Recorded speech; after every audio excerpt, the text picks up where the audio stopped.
All right, I'd like to call the Village of Cottage Grove Village Board of Trustees meeting to order on Monday, September 18th at 6:30 p.m. We are holding this as a hybrid meeting, meaning that we are in the Village Hall as well as on Zoom. The Zoom link is atop the agenda. With that, we have a quorum and the agenda was properly posted, and we'll start with the Pledge of Allegiance.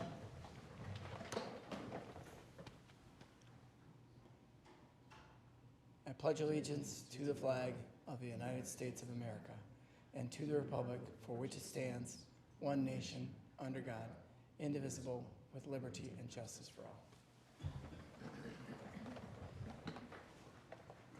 Next, then, we have public appearances. This is public's opportunity to speak on any subject. If you are from the public and wish to speak, we just ask that you share your name, your address, your municipality, and hold your comments to no more than 3 minutes in case we have a number of folks who'd like to speak. With that, we'll pause and see if anybody in the room or on Zoom would like to raise their hand.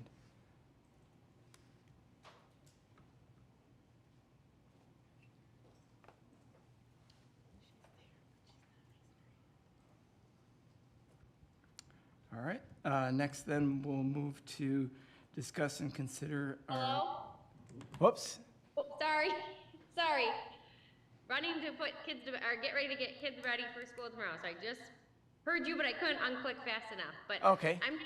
I'm Sarah Steiny. I teach at, I realize my light is bad, I'm so sorry. I teach at Taylor Prairie, 4K, and I have 2 young boys. We live in Deerfield, but we are loving the library programming that's happening in Cottage Grove. I am very, very lucky that my mom helps out with my kids 2 days a week, and so she has been taking them on Fridays. Last year when you started the Zoom Beanie, and then the story times this year, and then my youngest child is in daycare, and she is also taking the daycare kids. So they just went Monday to the CI story time, which was phenomenal. I love that it was movement. My school works closely with CI, so I love to see that partnership. And then just, again, as a teacher, we all know that early literacy is so important.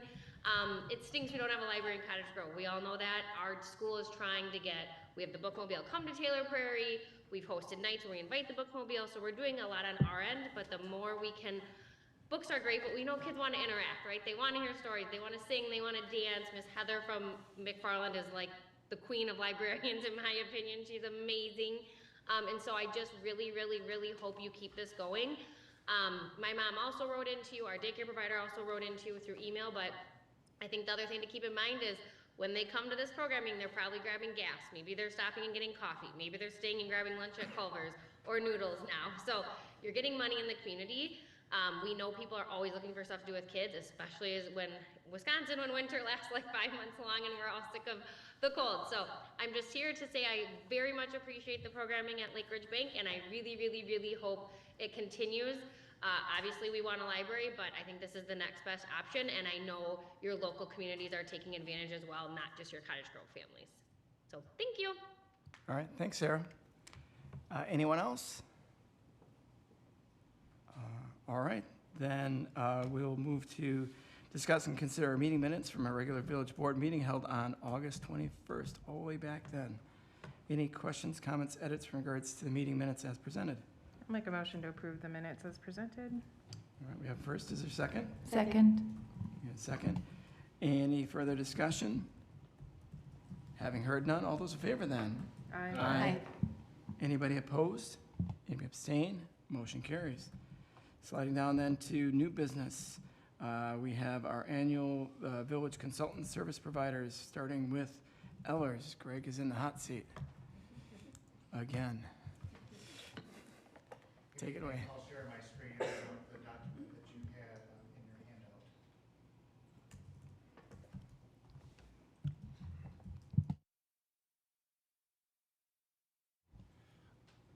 Craig, just a heads up to click the speaker button.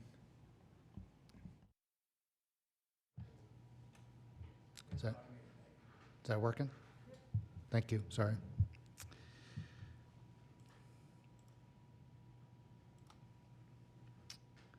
Well, we appreciate the opportunity to go through the overview of the services that we provide to the village of Cottage Grove. Ellers has been privileged to work with the village for the past 10 years.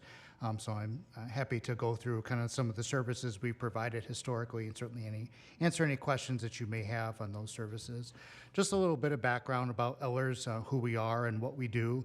Ellers is a public finance advisory firm, primarily serving local governments in the upper Midwest. We have offices physically located in Pewaukee, and then our corporate headquarters is located in Roseville, Illinois. We work primarily in Minnesota and Wisconsin. We also work with communities in Colorado, Kansas, and the Dakotas.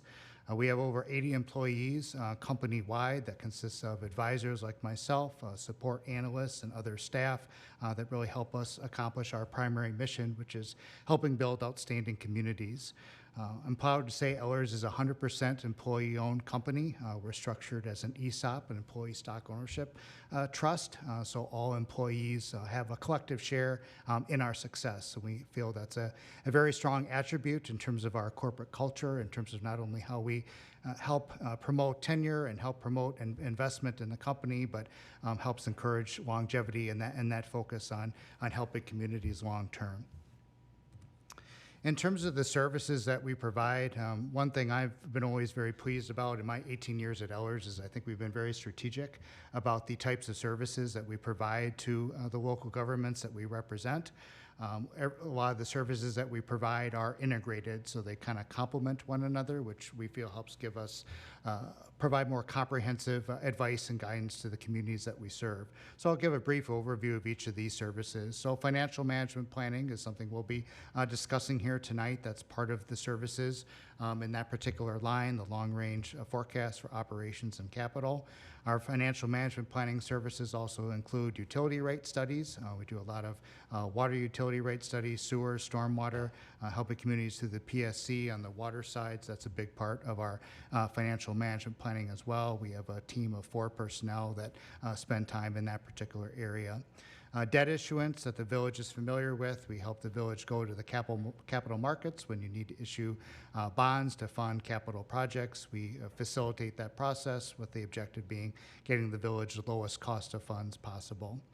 Some of the post-issuance compliance responsibilities we handle for the village, continuing disclosure, documents and filings that need to occur annually to municipal and bond investors to make sure they're kept current on the village's financial condition. We assist the village with that process annually.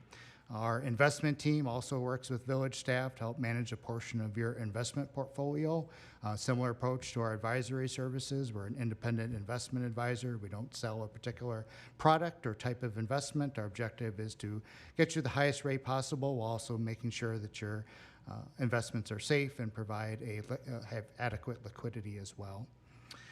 Paying agent services is part of our debt issuance profile as well. We kind of help the village kind of manage debt service payments to an entity called the Depository Trust Company, which is where all the bond payments go on an annual basis.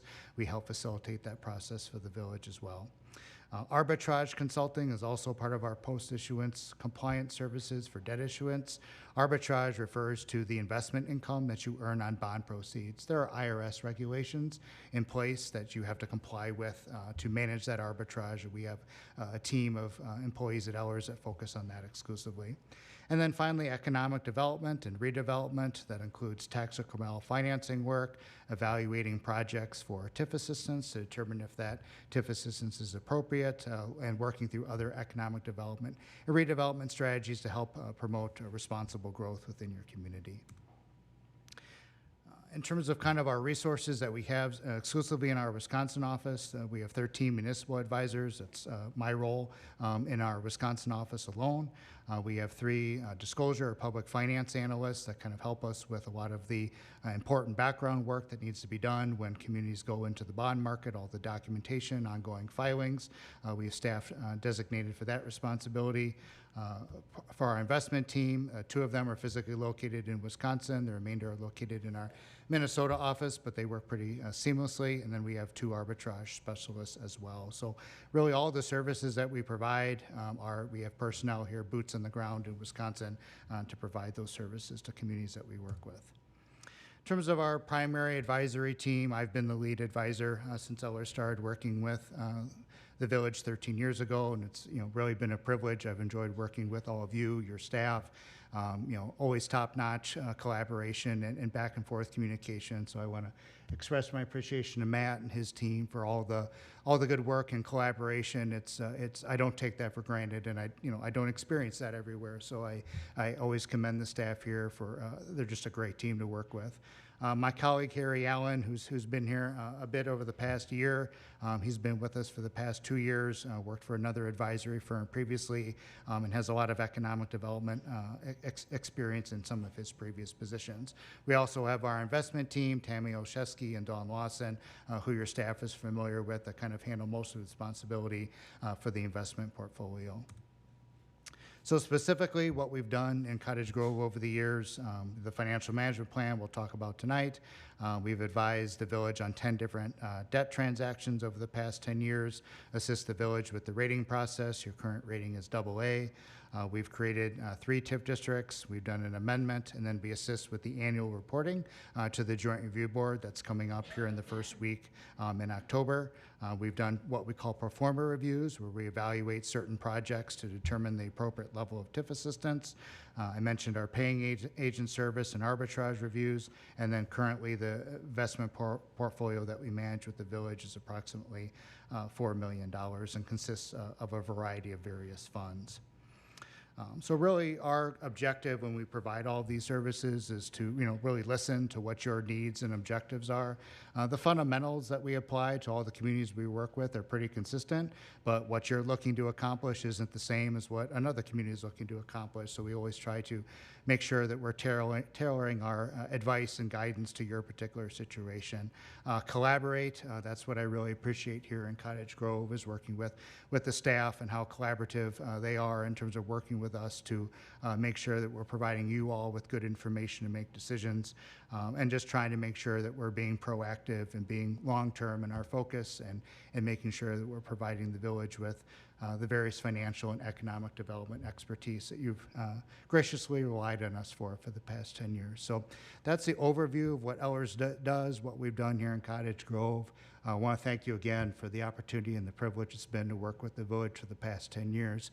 It's really been a great partnership from my perspective, and we certainly hope to continue that going forward. So thank you, and I'm happy to answer any questions. Thanks, Greg. Any questions for Greg from the board? I guess I just have a quick comment. Thank you for helping us work through these last few years and continuing to do so, as we have a lot of stuff in front of us. And I appreciate all the work you, and I know there's a lot of people behind the scenes to help us get information so we understand our 20-year picture. So I appreciate that very much. Thank you. All right. You get to talk in a little while yet. That's true. Thanks, Greg. All right, next then we have Stafford, Rosenbaum. That's Rick tonight, right?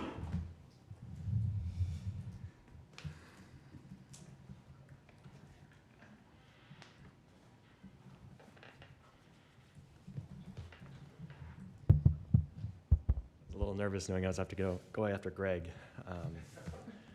No fancy PowerPoint for everyone tonight, but thank you. Larry and I, we really do enjoy working with the village. I think this is our 4th year that we've been the legal counsel for the village, and it's just honestly been fun. I don't know if I can describe it that way, but we've just really enjoyed the work. Again, just sort of echoing Greg's comments, the staff here are amazing. Like the team that the board has assembled here is phenomenal. Like everybody is rowing in the same direction. They're all, mission driven, I guess. Like everybody just wants to do what's best for the village, and that's clear by the work that we do with the village, up and down the staff. So I guess just talking a little bit about this past year, some major themes, I guess, on our end were, how can working with the village to improve provision of municipal services. So a few that come to mind: fire and EMS, obviously working on those agreements, working with the municipal partners, trying to improve communication, and just, not that services were bad, just trying to see if there are ways that we can improve them. A couple of other examples, the Bakken Park, the rugby agreement, we worked on that to try to improve the parking situation, the reserving the park, like things like that that come up, you know, establishing a second polling place for the village, even, you know, room taxes, because the village had never really collected room taxes in the past. And, you know, how do we work on that agreement? How do we provide the tourism services that we're supposed to by statute? So those are just like some examples of, you know, kind of a general theme of what's been going on the past year. Obviously, some major developments that have been occurring in the village. And I guess just talking a little bit about our team at Stafford. So our firm's about 60 attorneys, I would say. In the past year, we've probably had, I think it's close to 15 attorneys that have worked on things for the village. So obviously, the dynamic Larry and I have with the village is kind of unique. Usually we just have, like, communities have one attorney, but we really do take a team approach because we think it improves the service we provide, and also it makes it a more efficient service for you, so you're getting more bang for your buck. So we really take that to heart, and we hope that you appreciate that. I guess, you know, looking forward to this upcoming year, just a couple of thoughts. I'd say the last year we've started to get more record requests, and Lisa can sort of attest to this, like on the election side. I think that's going to be sort of a continuing theme. I know, Lisa. I just think that the next year and a half, just with the upcoming election, that's just going to be something that we're really focusing on. And, you know, Lisa does an amazing job, so we're here to help and just support her in any way that she needs. It seems like there's a lot more development down the pike, at least based on emails that Aaron's been sending out in at Plan Commission. So it's just really exciting time to be working with the village, and it's really an honor just to be working with all of you. So I guess any questions if you have for me, or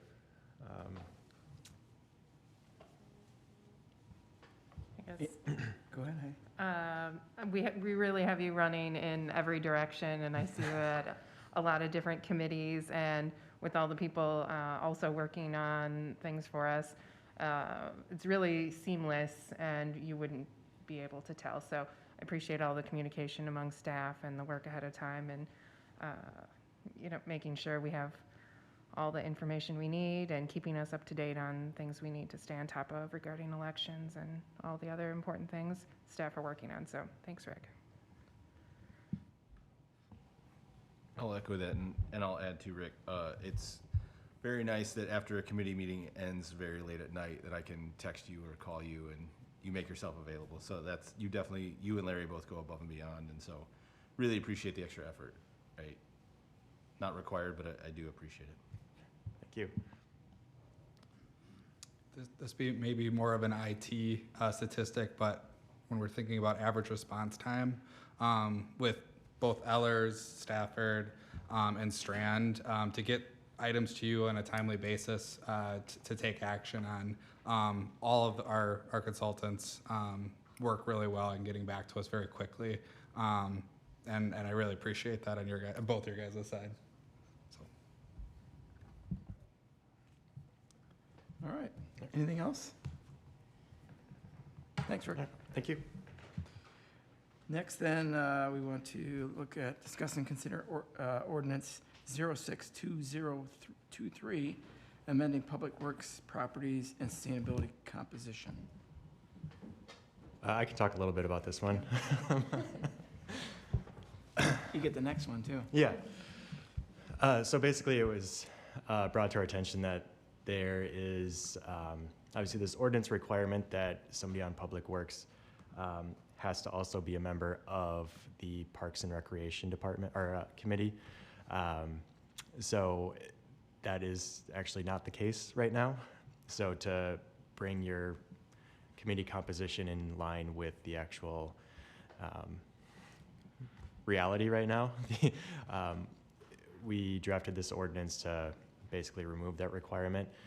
In talking with Matt, he's been here for 12 years and he doesn't know why it was originally drafted that way. So we weren't aware of like any public policy reason for it. So we figured we would bring this ordinance forward just to try to address this. All right. Any questions, comments? Make a motion to approve ordinance 06-2023 regarding amending public works properties and sustainability composition as written. I'll second, but I do also have a question. So it says the village director of public works and parks, recreation, forestry director. So that doesn't mean that Sean has to attend meetings. That just means that they communicate.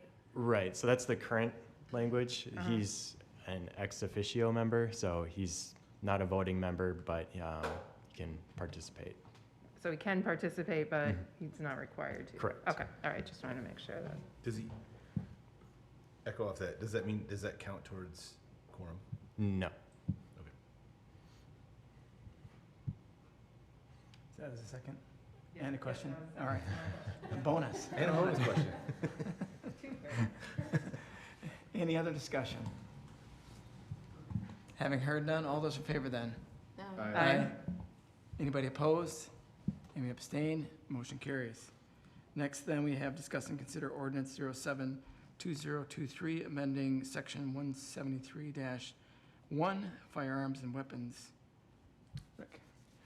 So this is another one where there was a situation in the ordinance, in the village where somebody fired I believe a bow and arrow or a crossbow. Crossbow. And they. Bow and arrow? Oh, thanks, chief. It was an arrow in a house, that's all I know. Yes, That's what I there know. was, this person missed their target. They were shooting in their backyard and it flew a very far distance and caused some property damage to another residential home. So basically there's this ordinance and it's a very minor like fine or forfeiture amount.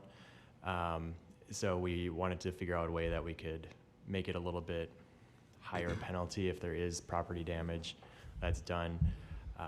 So we can't really like establish jail time or anything with an ordinance violation, but we can increase the penalty and then establish that there's a mandatory restitution in there. So what we've done is say if you fire off any weapon or anything in the village and it causes property damage, it's the $500 forfeiture amount, and you have to pay restitution to the property owner, whatever it is the cost to fix their property. Questions? I have a couple questions before. Yes. So if they violated section A, but they didn't damage anything, that would be under 119? Yes. Okay. Does this apply to like minors? Yes, so if there's an ordinance violation, that would typically go through like the peer court, which is like for, Okay. so it usually wouldn't go to like the actual municipal court. At least that's been my experience, not with this particular ordinance violation, but with other ordinance violations, we typically don't see juveniles, they go through the peer court. Okay. I just saw slingshot on here and in my mind, I just think like Leave It to Beaver, kids shooting slingshot. So, is there anything covering like injuries to people? So we could do that. That would typically be a criminal offense. Okay. And so we could regulate it. It just wouldn't really ever come into play. Not to say we couldn't do that. But if it would basically be like a reckless endangerment or something along those lines. I have a question, not really up for debate here, but just on part A there. How does this account, because the second part of that discusses you cannot possess or have under your control a firearm that's loaded in the village. Is that, I mean, there's a lot of people that have concealed carry permits. How does that interact with this ordinance? That is an interesting question. My guess is the ordinance probably predates a lot of the concealed carry, so that's a valid point. And maybe that's something we should consider for the future, is how that, we obviously wouldn't be able to enforce it in that scenario, like if they are lawfully carrying a weapon on their person. Because my understanding of the ordinance is more or less discharging it in the village is the major concern. But it does discuss having Right. it in your possession. I guess I wonder if there's an opportunity to just do this all at once and update both to include language or remove language. So we could do an amendment. I don't have the exact language that I would use for it, but yeah, we could basically do an amendment saying like not only this ordinance, but to include language that it be only for discharging a weapon in the village and not carrying or possessing. Chief? I believe state statute would cover the possession as long as they were a valid CCW holder or they were open carry per se, which they have covered by constitutional As I rights. said, I think the Second Amendment supersedes the village. Right, ordinance. like we wouldn't be able to enforce it, I want right? to be sure. Okay. Rick, would it be cleaner to do it all at once? We could just bring it back in a couple weeks and then that way we've got the exact language. I think the other piece too is the very last sentence of B, where it says shall pay for the cost to repair the property damage. What happens if I'm a handyman or a construction and I shoot my bow and arrow at my neighbor's house? Neighbor gets a quote for $500, but I can do it for the cost of, but my neighbor doesn't like me anymore because I shot his house. So that was actually kind of an issue that came up in this context because there's a policy right now that I believe it was instituted by the court where you have to get 3 like estimates. Right. And that just kind of proved to be overly burdensome.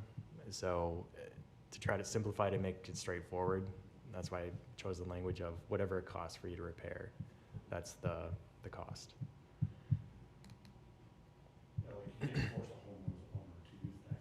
Right. Right. I'm going to the 1% Mm-hmm. here, right? Where the village now is in between a neighborly dispute, right? Just trying to how do we remove the village from that dispute? Very similar to the baseball incident last year, Mm-hmm. right? Where the village ended up in the middle of the dispute, right? I'm just trying to think of a way how can we avoid that? And maybe there is no way to avoid it, but I'm just thinking if we're going back and we're gonna remove some language from section A, is there any way we can clean up section B just a little bit more? Yeah, I can give it some thought. I mean, because you don't want to make it overly burdensome on the victim, I guess, right? Where they have to go and get numerous quotes. But you want to make sure it's reasonable. So we can add something along the lines of Like pay- involve a third party right, like rather than, sorry, you're the yeah, lawyer, not me. basically it has to be reasonable. Or, Right. Under the ordinance, if the village was imposing a citation, there would be a mandatory appearance for court, which the judge would impose what the restitution amount would be upon the submission of a restitution form. So again, i.e., let's say a homeowner has damage, they get 3 quotes, they provide all 3 quotes to the court, the judge decides which quote he's gonna impose, and that's the restitution amount.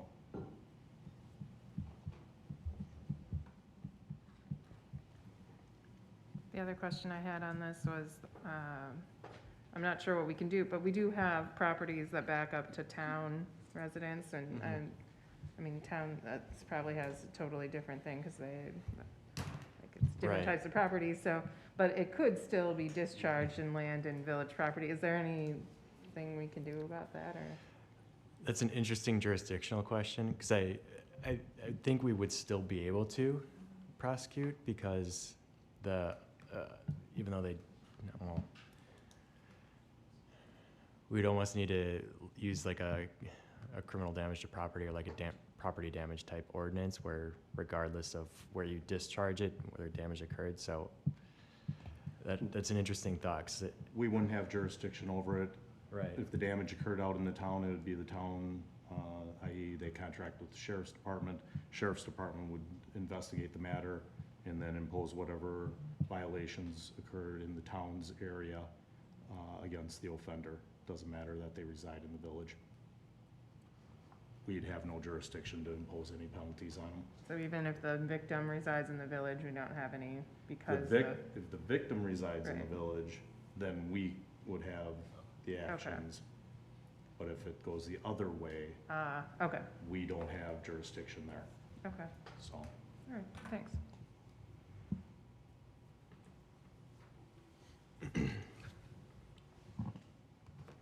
All right. Well, I can make some changes to the ordinance and bring it back, and we can address both of those issues then.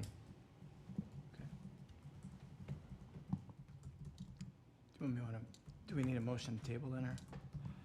I would say a motion to postpone. Tabling, it's, if you table it under Robert's rules, not that, You gotta pull it off the table. yeah. Motion to postpone consideration of ordinance 07-2023, amending section 173-1 firearms and weapons. Second. Motion and second then. Any further discussion? Having heard none, all those in favor then? Aye. Anybody opposed? Anybody abstain? Motion carries. Next then, we move to reports from village boards, commissions, and committees. Whoops, I missed one. No, I got it. Sorry. First up is the Budget Review Committee, so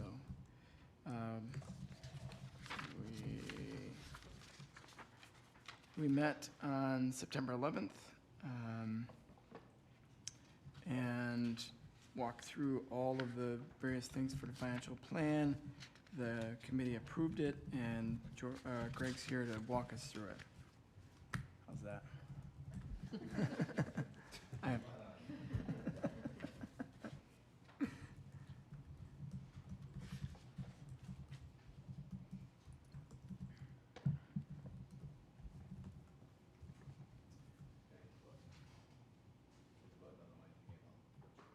You gotta be mic'd up. Well, good evening again. As was mentioned last week when the Budget Review Committee met, the Long-Range Financial Management Plan was presented, so we're here to give that same presentation to you all. There's been no substantive changes to the information that was presented last week. Just to kind of recap the general purpose of this process, the primary objective is to provide a multi-year forecast for all the village's operational funds, levy-supported funds, as well as your debt service for capital projects. So we'll be looking at that forecast for the levy over the next 5 years through this presentation. We also look at the village's borrowing capacity in terms of your ability to finance capital projects and still maintain adequate borrowing capacity and not get to levels that could potentially cause some impact to the village's rating. And then we also examine just the overall ability to, fund and keep up with kind of that 5-year projection, taking into account, that balance of operations, maintaining investment in capital infrastructure, and then your ability to sustain a levy at those levels under levy limits. So we'll be touching on all of those subjects here this evening. To start, it's always good to kind of provide a summary of kind of an independent third-party assessment of the village's overall financial and economic strengths, and that is accomplished every time the village goes into the bond market. They get a rating from S&P, Standard & Poor's, and they provide kind of that independent assessment of your overall financial condition and economic profile. So I've summarized some of the key points from that report that was prepared earlier this year. They note that historically the village's general fund has been very stable with predictable revenue streams. Your reserves and your fund balance, which we'll talk about in more detail in a moment, have been healthy compared to your overall expenses. So they look at that in terms of your overall liquidity, your ability to have financial resources to withstand any unexpected expenses or just general changes in your financial profile. They note that the village's overall management, both in terms of how staff and village board interact collaboratively, has been strong. They note that the village has good financial policies in place, a good comprehensive budget process and construction, and your ongoing monitoring and dialogue that you have during the fiscal year is healthy as well. And then they note this process that the village annually goes through a long-term financial planning model and capital planning to kind of look at your priorities on an annual basis. So really good comments in terms of overall management. In terms of the debt profile, this is a comment we see fairly commonly from Standard & Poor's of Wisconsin. They refer to the debt profile as weak, just due to some what they consider higher levels of debt, kind of compared to maybe where they see national medians. What I mean when I say we see that comment, and in Wisconsin, it's largely a levy limit function. As we'll talk about, general obligation debt is exempt from levy limits. So if communities have seen more fiscal pressure on their levy limit, they are maybe borrowing more for things that they ideally would pay for with cash if they didn't have the levy limit constraint. And so that has kind of pushed debt levels maybe a little more elevated than maybe they see compared to national comparisons. But that's kind of the context for that particular project comment. But they also note that your pension system through Wisconsin retirement system is well funded and proactively managed. In terms of the general fund balance trends, this is a graph that we share annually with Standard & Poor's. It looks at the village's general fund balance, your unassigned and your assigned fund balance combined as a % of total expenditures. So you see for the last several audited fiscal years, going back 2017 all the way through 2022, that range has consistently been 30% or higher.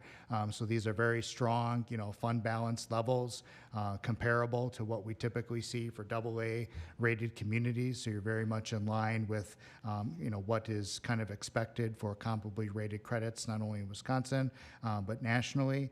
Your fund balance policy states that it will remain between 20 and 30% of general fund expenditures. So you've been trending higher than that, but that is one of the main factors that S&P cites in their rating report. So when they do their rating assessment, they're looking at a variety of financial and economic factors that all go into the overall rating. But if I had to pick, one of those factors that maybe has a little more weight than some of the others, it would be fund balance, because that is what the village has direct control over. There's other things that go into a credit profile with the rating agencies that the village can't directly control. Income levels of residents and other socio and demographic information, not things that are within your direct policy control, but fund balance is. So this has largely been a financial strength of the village, particularly the past several years. Yeah, and I just want to point out, Greg, on this slide, really between 2017 and 2021 are what are considered really good economic times for the village. As I previously mentioned, during economic times, it's not unlikely, it's more likely that the village will incur a surplus.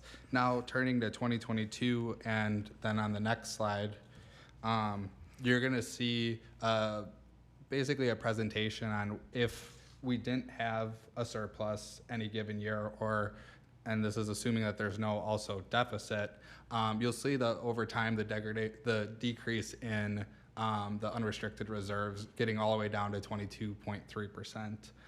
We are in an extremely high inflationary time, so just while from a percentage standpoint we still are solid, from a dollar perspective, it was also noted that, we aren't necessarily high compared to our peers.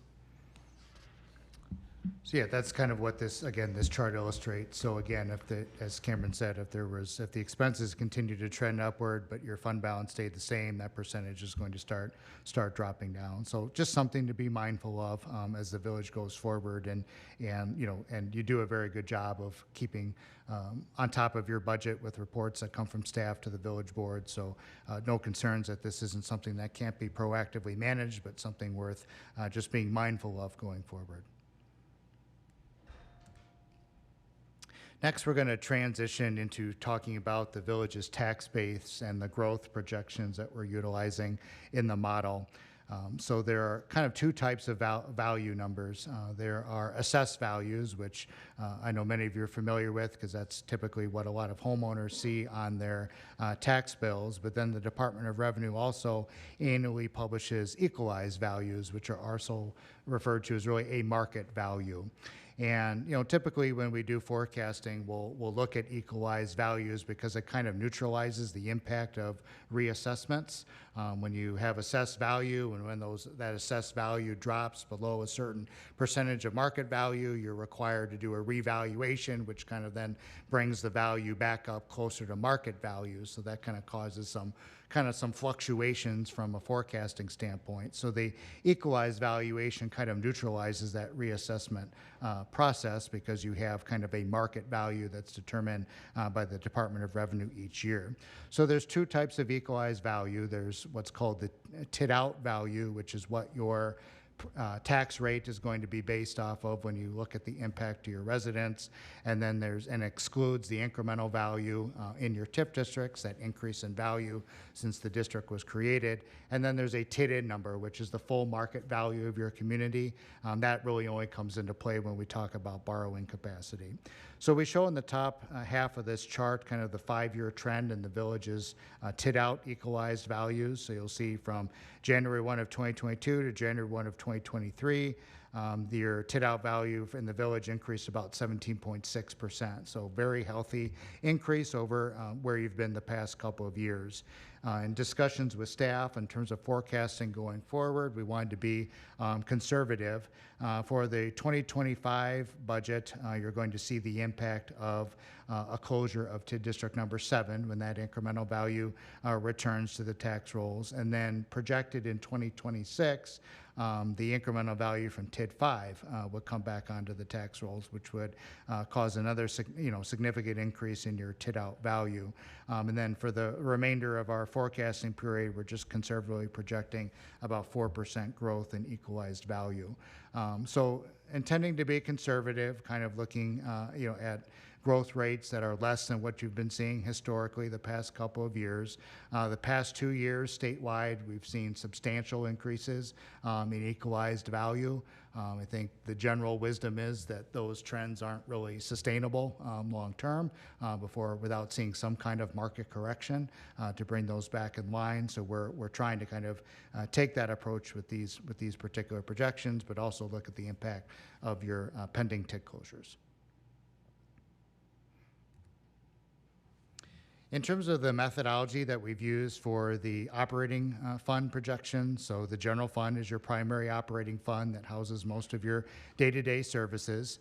As you're likely aware, with the budget bill that was passed in the legislature earlier this year, there were significant changes made to the shared revenue program that provides intergovernmental aid back to the village. These are the most significant and comprehensive changes to the shared revenue program in decades. So this is meaningful. The additional shared revenue that the village is expected to receive in 2024 is a little over $226,000, and then it's projected that's going to increase to a little over $231,000 in 2025. We've projected that that's going to grow at a rate of about 2% per year. The actual shared revenue that the village will collect beyond 2025 will be indexed to state sales tax collections. But this is meaningful, again, significant non-levy revenue sources that are benefiting local government statewide. Transportation aids is another significant form of that intergovernmental revenue that's received from the state.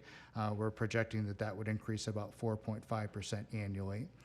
Some of the other special charges for refuse are projected to increase about 2% per year, and most of your other non-levy revenue sources, that's your license and permits, public charges for services, other revenue sources typically don't fluctuate significantly from year to year, so we've forecasted that to remain relatively flat.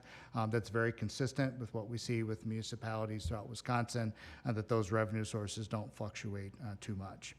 One other final comment on just the shared revenue to be mindful going forward. There'll be additional reporting requirements that the village will have to satisfy to the Department of Revenue to have what's called maintenance of effort, showing that you're maintaining levels of law enforcement, fire, and EMS services at least equivalent to the previous year.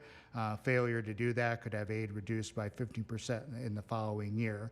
What that reporting requirement is going to look like, how it's going to be actually administered by the DOR, more to come on that, but that's just something to understand. That's a state requirement, part of the legislation in the budget bill that was passed earlier this year.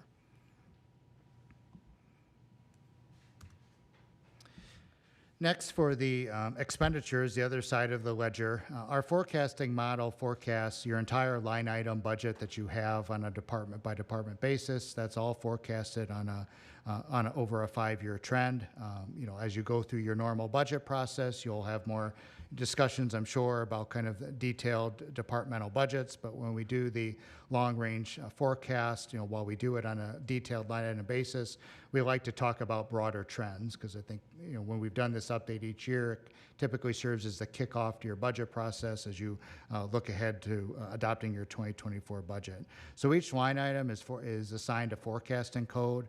We have commodities, employee insurances, your non-benefit insurance coverages, property and liability, for example, your general services, and then your wages. So in discussion with staff, we've kind of used some forecasting methodology to kind of assume some increase in each of these costs to kind of see how that's going to trend in comparison to some of the growth in the revenue stream that we're forecasting on the revenue side. So it's a detailed line item budget, but we're kind of focusing on, at a high level, how this is trending, so you can see overall trends over the 5-year period. So with the general fund, this is that multi-year summary. So we have the revenues broken down by the typical chart of accounts that's used by municipalities in Wisconsin that break down your revenues into these categories. And then each of your expenses are summarized as well for your major departments, your general government, public safety, public works, parks and recreation, for example. And so really looking at kind of the change in your general fund levy, so that top line, the taxes, that's what's needed to fund and have a balanced budget going forward for your day-to-day services. So from 2019 to 2023, that's all actual percentage change year over year. We're seeing from 2023 to 2024 that general fund levy would increase about a little over 11% and then start to moderate going forward. So this is the largest component of the village's property tax levy on an annual basis, because it funds your day-to-day services. So it's all based on that forecasting methodology that I summarized on the revenue and the expenditure side. Yeah, I just want to make a quick comment about shared revenue. For 2023, shared revenue made up 0.6% of our general fund revenues. The 2024 shared revenue, based off of this projection, is 3.9%. Really happy and appreciative of our state officials for providing the additional funding. Unfortunately, still at the level that they're providing, and we'll get into this a little bit further. We'll see deficits in 2027 and 2028. So it was a Band-Aid, but was not a fix to the current struggles with levy limits keeping up with inflation. So next, we're going to transition to the capital side. Kind of the village's funding approach for capital projects kind of varies on the type of project, which is consistent with many other municipalities. The village has maintained a capital levy for some of the smaller capital projects each year to kind of cash fund or build up reserves to pay for those smaller capital projects with cash and avoid issuing debt. A great financial practice, as we'll talk about, though, under levy limits, that capital levy competes with your operational levy to comply with levy limits. So there's no exceptions to increase your levy for capital to avoid borrowing, which is a great financial practice, but it's becoming more challenging under levy limits. So some of the vehicle and equipment acquisitions that are typically part of the village's budget would be financed with debt, so that debt is exempt from levy limits. But we're keeping the repayment term to 5 years to kind of correspond with the useful life of the asset being financed. So not all debt has to be longer term debt. You can match the debt, and you should, to the term and useful life of the asset that you're financing.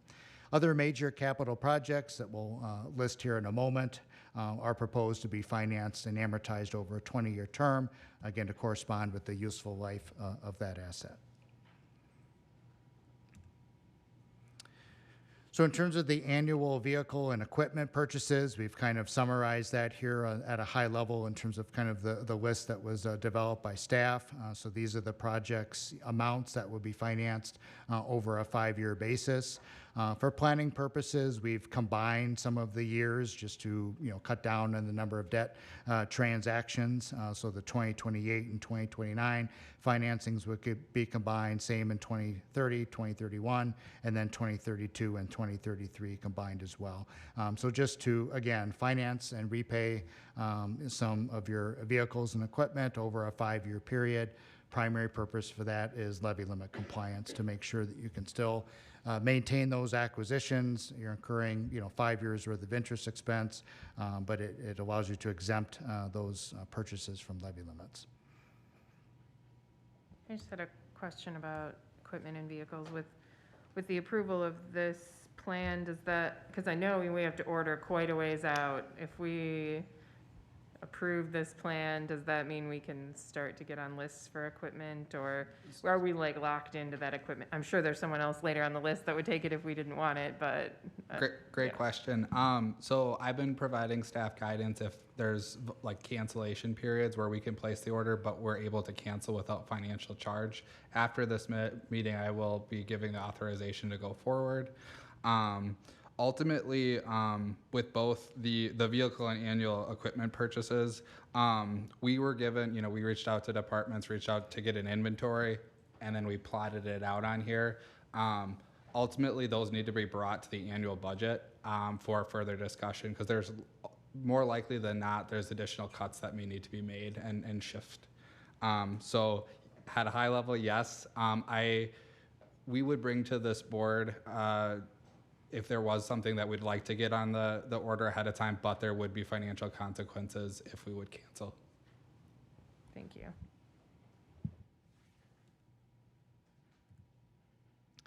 Next, we're going to talk about some of the major capital projects. I know over the course of the past year and the past several months, the village board went through a capital prioritization process. And so this list identifies those priorities that were established through that effort. So we have the top 21 projects that are listed.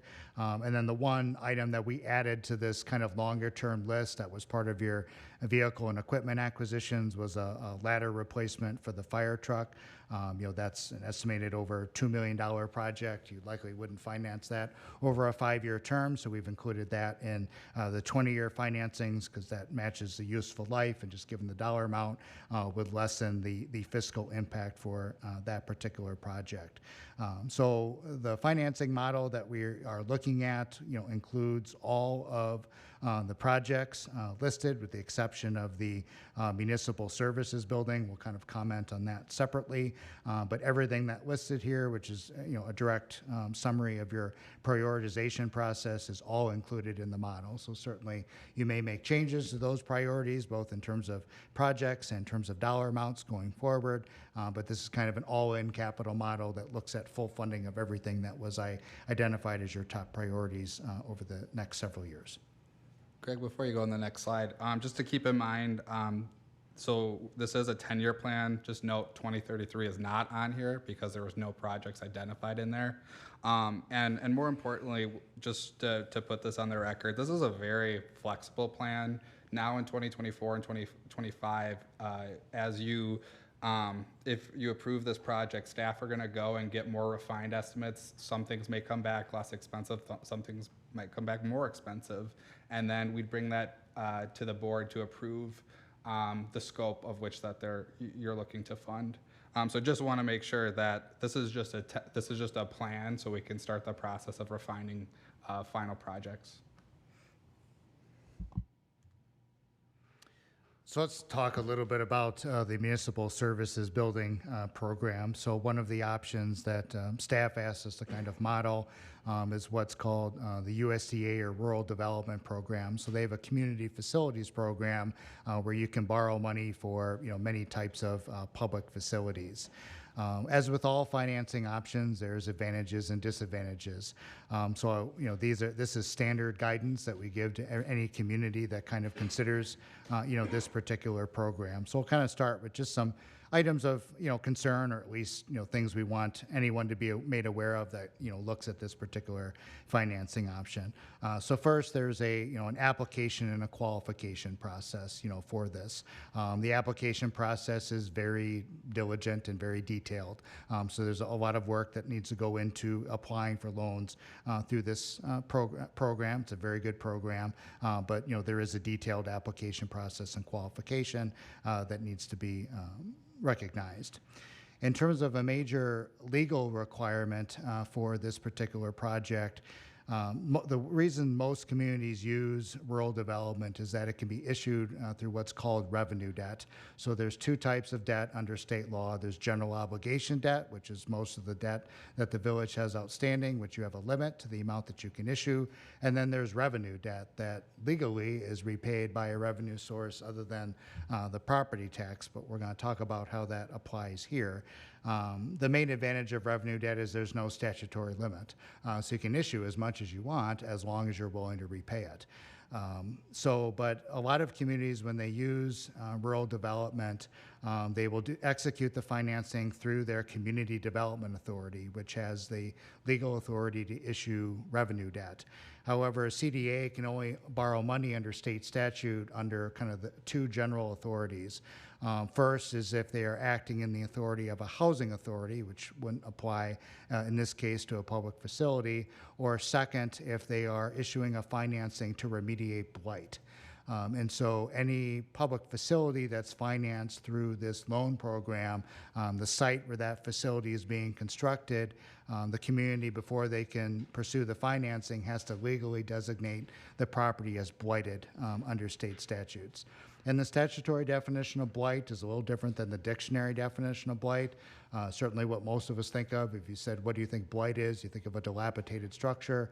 That's the statutory definition as well, but it's much broader than that. So, I mean, there could be other deficiencies and that need to be addressed, but, if you don't just declare the site blighted, that's going to be an obstacle for the CDA being involved.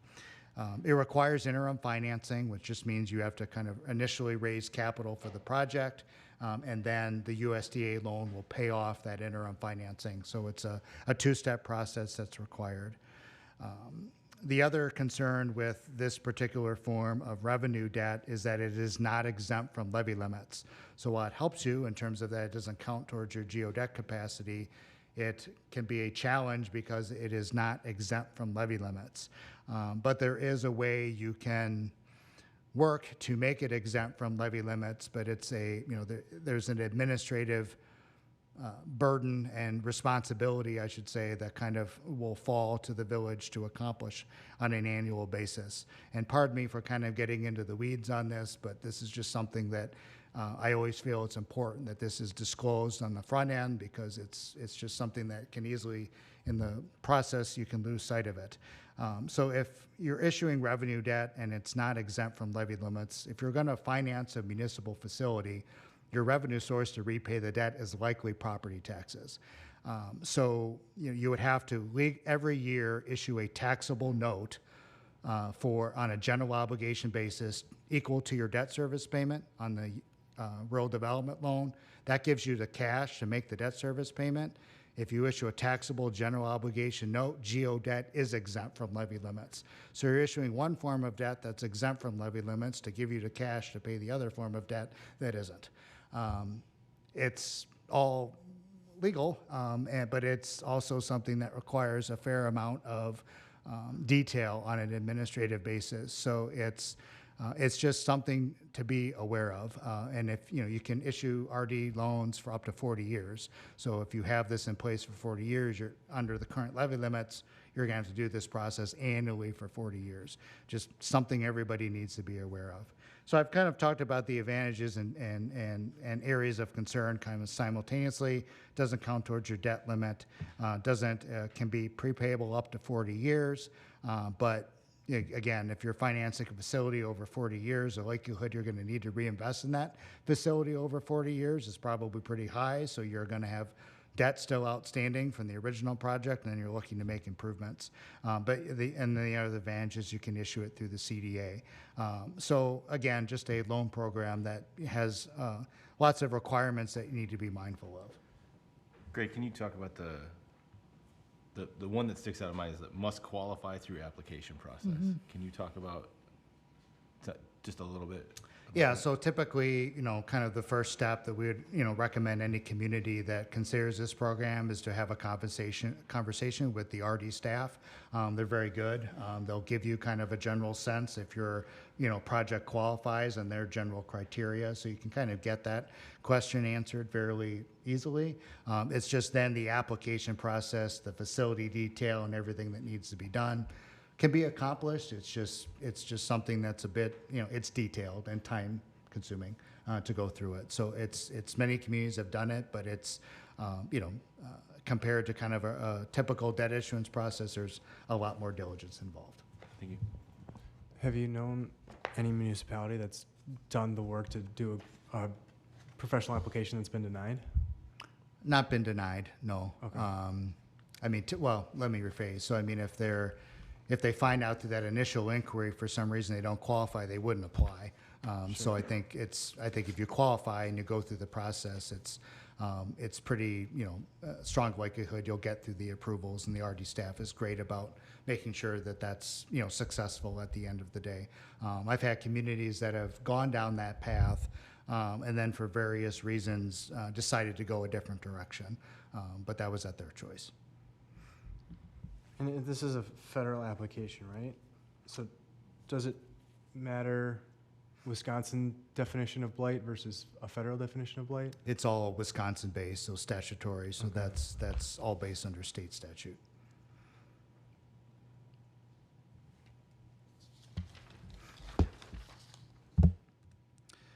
So we included, for illustration purposes, kind of what was identified in your top priority was kind of over a 2-year period, kind of investing about $35 million in municipal facilities.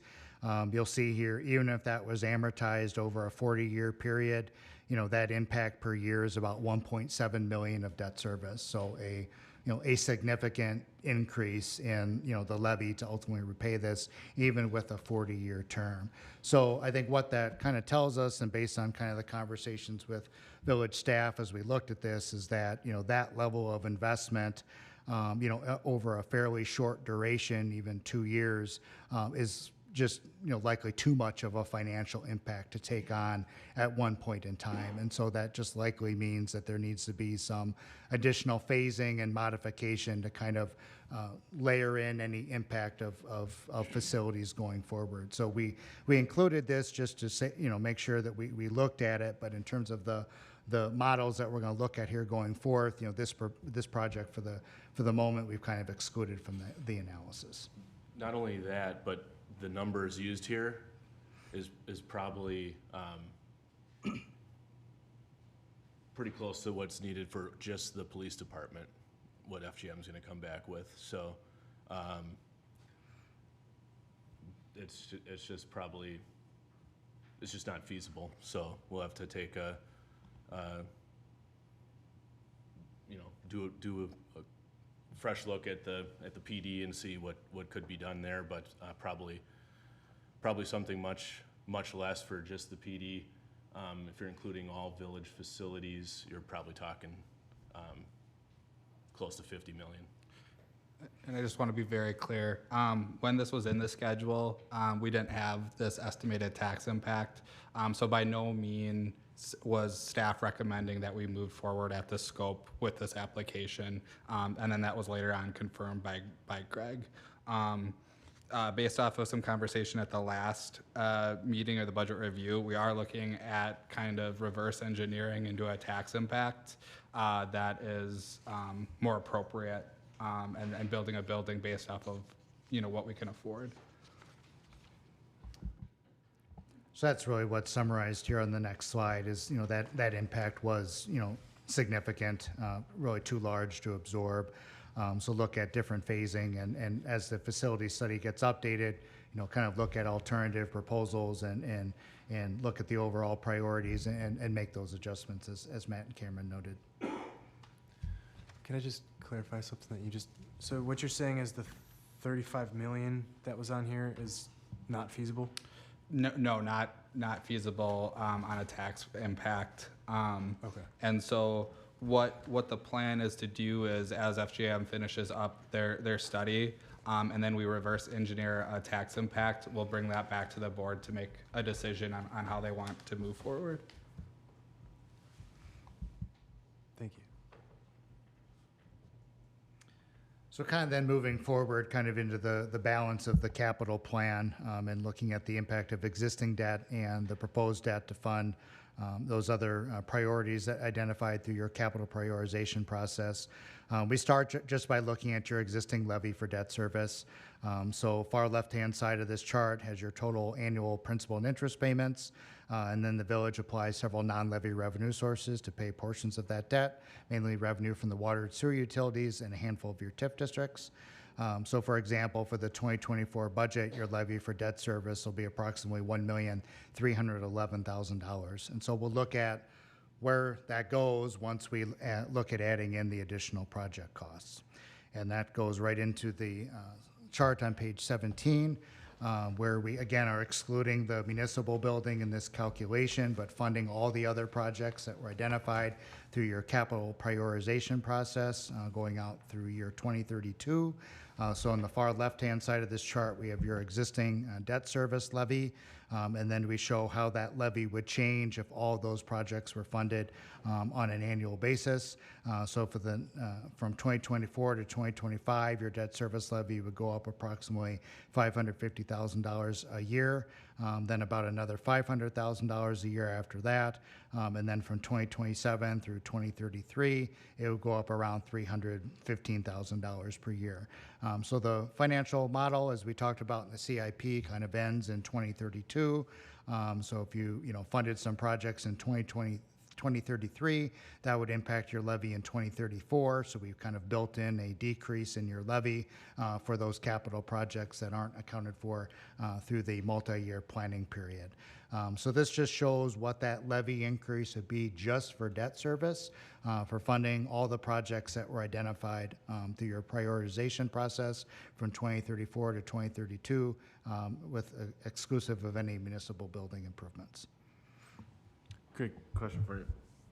So over the last year or so, you've come and give us a lot of presentations, and a lot of these tables have annual taxes on a $100,000 home. Mm-hmm. And I've gotten a lot of feedback that there are no $100,000 homes in the village.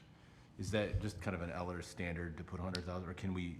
It's just 100,000 to give an easy math calculation. So It should just be $100,000 a property, property not value. a home. Yes, property value. So yeah, the thought process there is that it's easily scalable to the assessed value of your own home. Fair. Yep. Just passing along feedback. No, right? that's I can do the math too, but I'm just saying, Right. like, a lot of residents are like, I don't have a $100,000 home and I don't want to do the math. Why can't Greg just put a $400,000 home in Yeah, there? there's. Again, I'm just passing the feedback. That's all. I get it, but there's some math. Fair. I do want to keep in mind on the schedule, just remember, and we've given presentations about how rapidly our equalized value has increased. So, for example, 37.9% of our equalized value in 2023 is not the same as the 28.6% in 2024. So I would just say, we've kind of tentatively tried to say approximately around the 40% debt limit, which is similar to other communities. But just realize that that's not the goal. We look at it two-sided, both what are we at a capacity standpoint, and in any given year, we want to make sure that the increase is reasonable for the average home. So just some context with that. On page 16, where it says less water, less sewer, does that take into account any rate changes that are upcoming? So the debt that was issued for that is based off of already amortization schedules. So those are set payments that at the time we issued the documents, that was the amortization schedule for those specific projects. So those would be set in stone. So that's built in your existing rate structure because it's existing projects that have already been funded.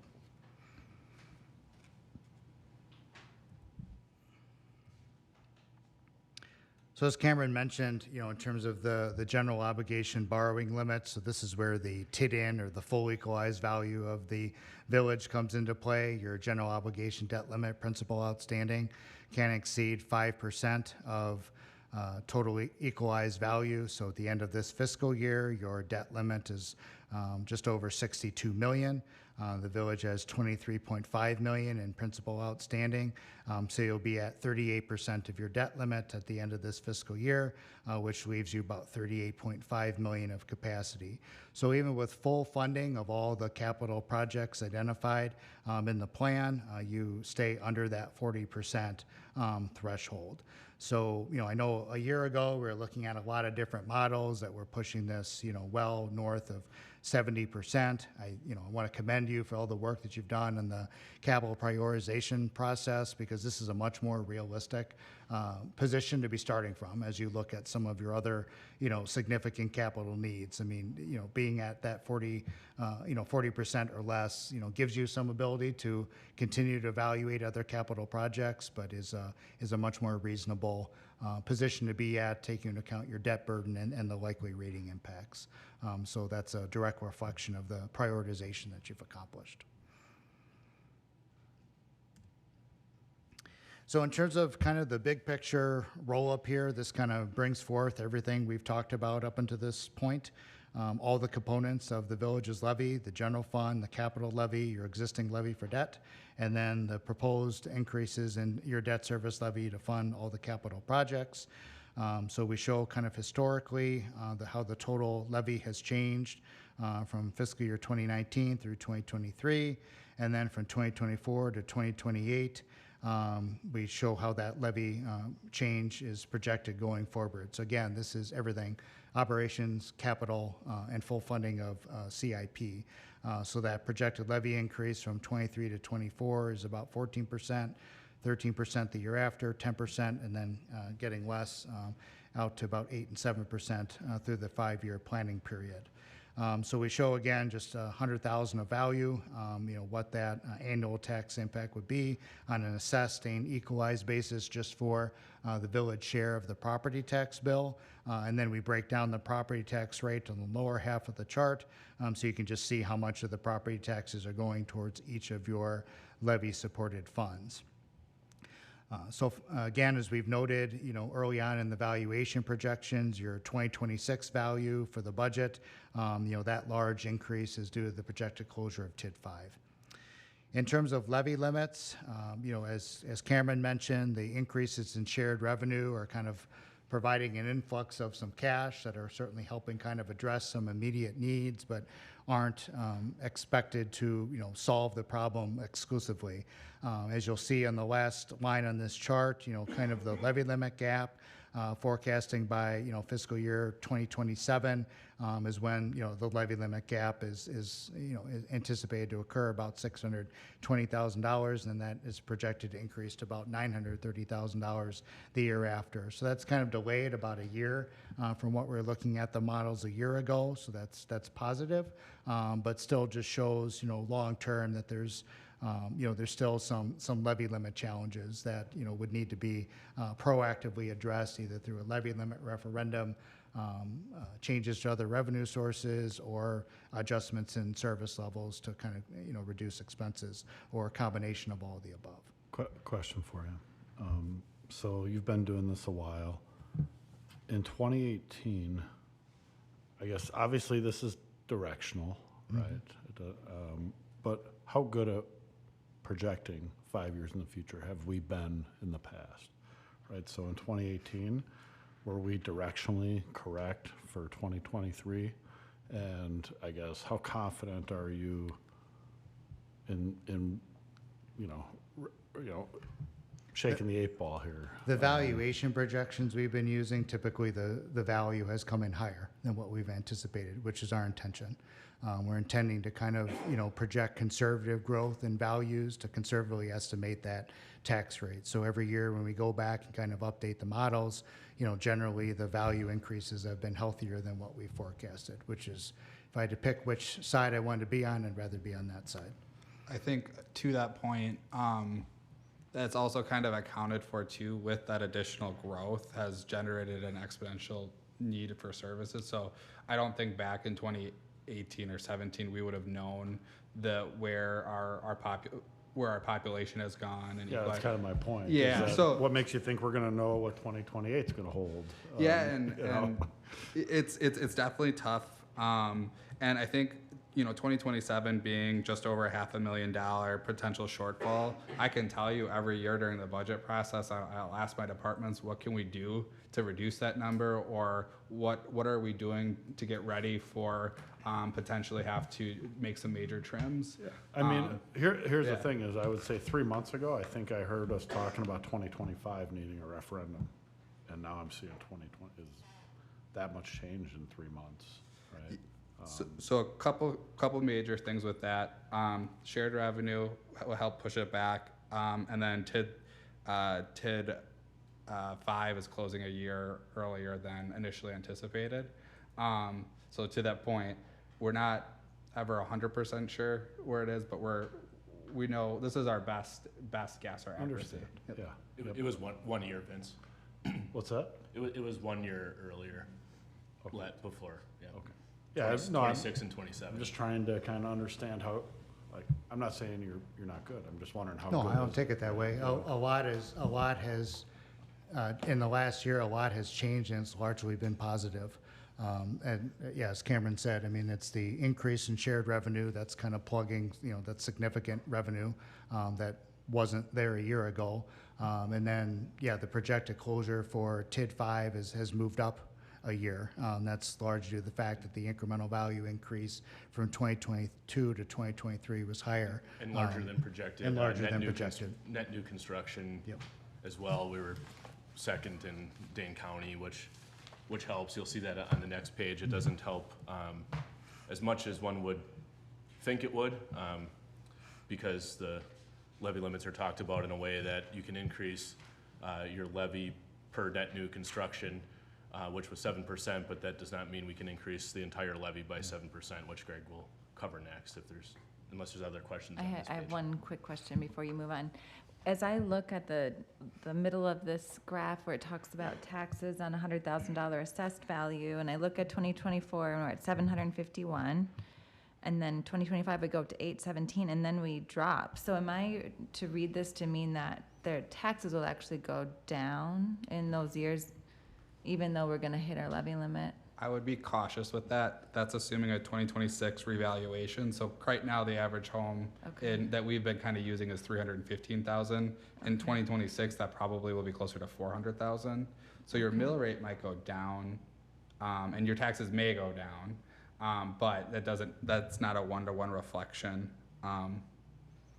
Just higher assessed value to pay on. Okay. Is it better to look at the equalized value line, or don't I look think- at either of them, or? I think equalized value, and this is how this is kind of a change of mentality from last year, is a more comparable year over year number. As you can see on this chart, we stay overall pretty consistent from a rate perspective. When it comes to equalized value, I think, gosh, we're around 80%. I'm not going to misquote myself. We took a significant dip in our assessment ratio this year. Hopefully Okay. that helps. Mill rate goes down, doesn't mean you pay less in tax. Yep, so I'll give it Sudden Prairie as an example. On average, I believe their assessed value went up 38% last year. By no means does that mean their taxes are going 38%, because they still have to operate under the same levy limit constraint, and then just divided by a bigger number, the assessment value. So, but the dollar, I mean, I'm not looking at the mill rate, I'm looking at the dollars in the middle of the chart, the taxes on $100,000 assessed. It's really not a apples to apples in that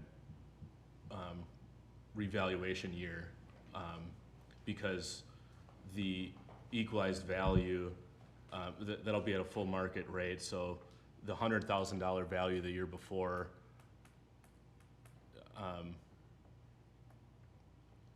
I guess, I mean, if we'd be showing this where you have equalized value and then you have a assessed value at the average village home, you would see those differences then. Okay, And we can show it that way as well, but okay. but So no, the taxes won't be the won't be going down this, that much. no. Okay, thanks. So I guess even with the 25% change in value because of TID 5 closing, like they will then be on the regular tax roll, so it will be distributed among more properties. Is that? Yeah, so when Okay. when the TID district closes, all that incremental value returns to the tax roll. So that benefits all the taxing jurisdictions, the village, county, school district, technical college. So you're going to see in the case of TID 5, that incremental value is significant. It's over 200 million. So it's a lot of value that's just going to show up on the tax rolls from one year to the next. So that impacts your tax rate. So, when you see your total equalized tax rate in 2025 is $6.35. And in 2026, it's projected to be at $5.58, even with a 10% increase in your total levy. That's directly related to the benefit of the TID closure. And that's the long-term, policy commitment that all the taxing jurisdictions are agreeing to when they enter into that partnership with the villages to create a TID district, is that hopefully by the end of the district's maximum life or whenever it closes, there's going to be more value there absent the use of the TIF district. In this case, yes, then it was very successful in its idea. I guess the other question I have that I may hear a lot about is we have part of this problem because we're growing so much or so fast, and I don't know if this is necessarily a question for you or for other staff or just other board members. We have a lot of dense growth with apartments, so we do have population growth, which then goes into hiring more officers, more EMTs, but then we don't have as much for public works maintenance of roads because they're private roads within the apartment development versus sprawling suburban roads that need a lot of fixing, maintenance, water maintenance, sewer maintenance, all of these other things that, add on to our budget. So I'm just trying to get a grasp or just a brief discussion or any thoughts from anyone that wants to chime in about how our growth impacts, a deficit projected down the line. I don't know if anyone has any thoughts on that. I think in a general sense, as you're growing and for all the reasons you cited, as you see those increased demands for services that come at a cost, the cost that you're seeing to expand or maintain those services is just outpacing the revenue that you're capable of raising to pay for it. I mean, at the simplest level, that's kind of the challenge. You're seeing much more demand on the expense side and much more restrictive limits on the revenue side. I think the other thing to add to that, Heidi, is we're suffering the sins of past boards, right? Like, there's only been, correct me if I'm wrong, but $5 million of capital investment in the last 30 years. Like, how do you grow at this pace but not put any investment in, right? And I'm not blaming anybody on this board. I'm just saying it's over the last 30 years, there are people that came before us that didn't put the investments in. I mean, it's just like you do in your own house, right? You create a budget and you always set a little bit of investment aside to fix the roof, fix something, fix the driveway, whatever, right? And when you don't do that, the sins come back to haunt you. And I think unfortunately, that's what we're suffering through right now, in my opinion. So if we had to do it all over again, say we have this problem where the need for services is outpacing our revenue, what would we have done differently, right? Would we have grown the economic development get a bunch of these TID districts closed before we start piling in on additional housing, like high-density housing, or how do we get to that so we learn from that as we move forward?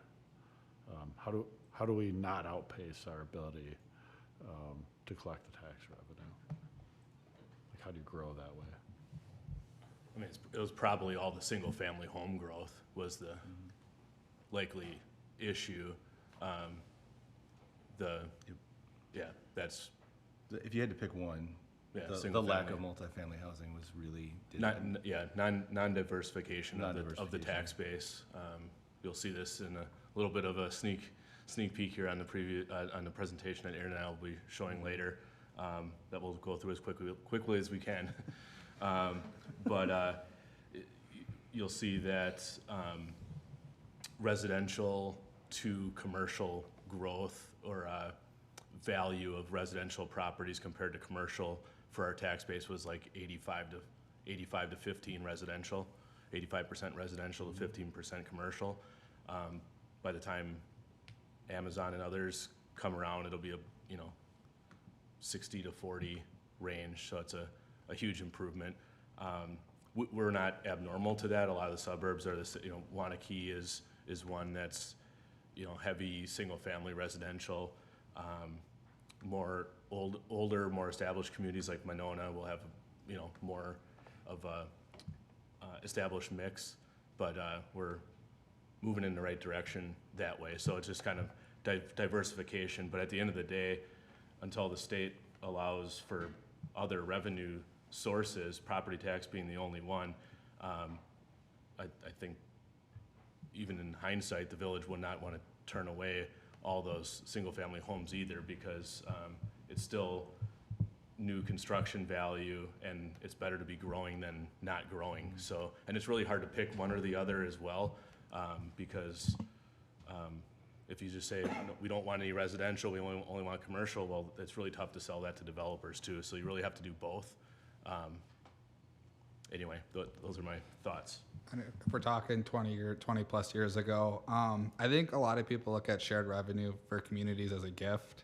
I don't look at it that way. At some point in time, municipalities came together and said, we will forfeit collecting sales tax, and state, you will give us a piece of that. And so it's disappointing to some extent from our lawmakers that hasn't kept up as that pool has significantly increased. And again, I'll continue to advocate for more funding or more equitable funding from that perspective as well.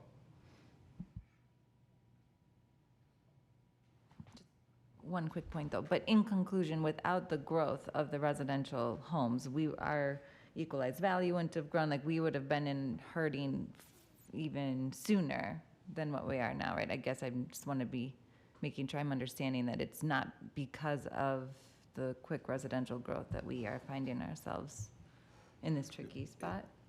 Did I capture that right or not? I mean, it's a little bit of a tough. It's a chicken or the egg. Yeah, it's a vicious cycle. So it's like Matt and I can say, hey, diversification of housing stock has caused us to get here, but then somebody else could say, well, if you didn't have all these single family houses built, you wouldn't have diversification now. So which is it, right? And I think,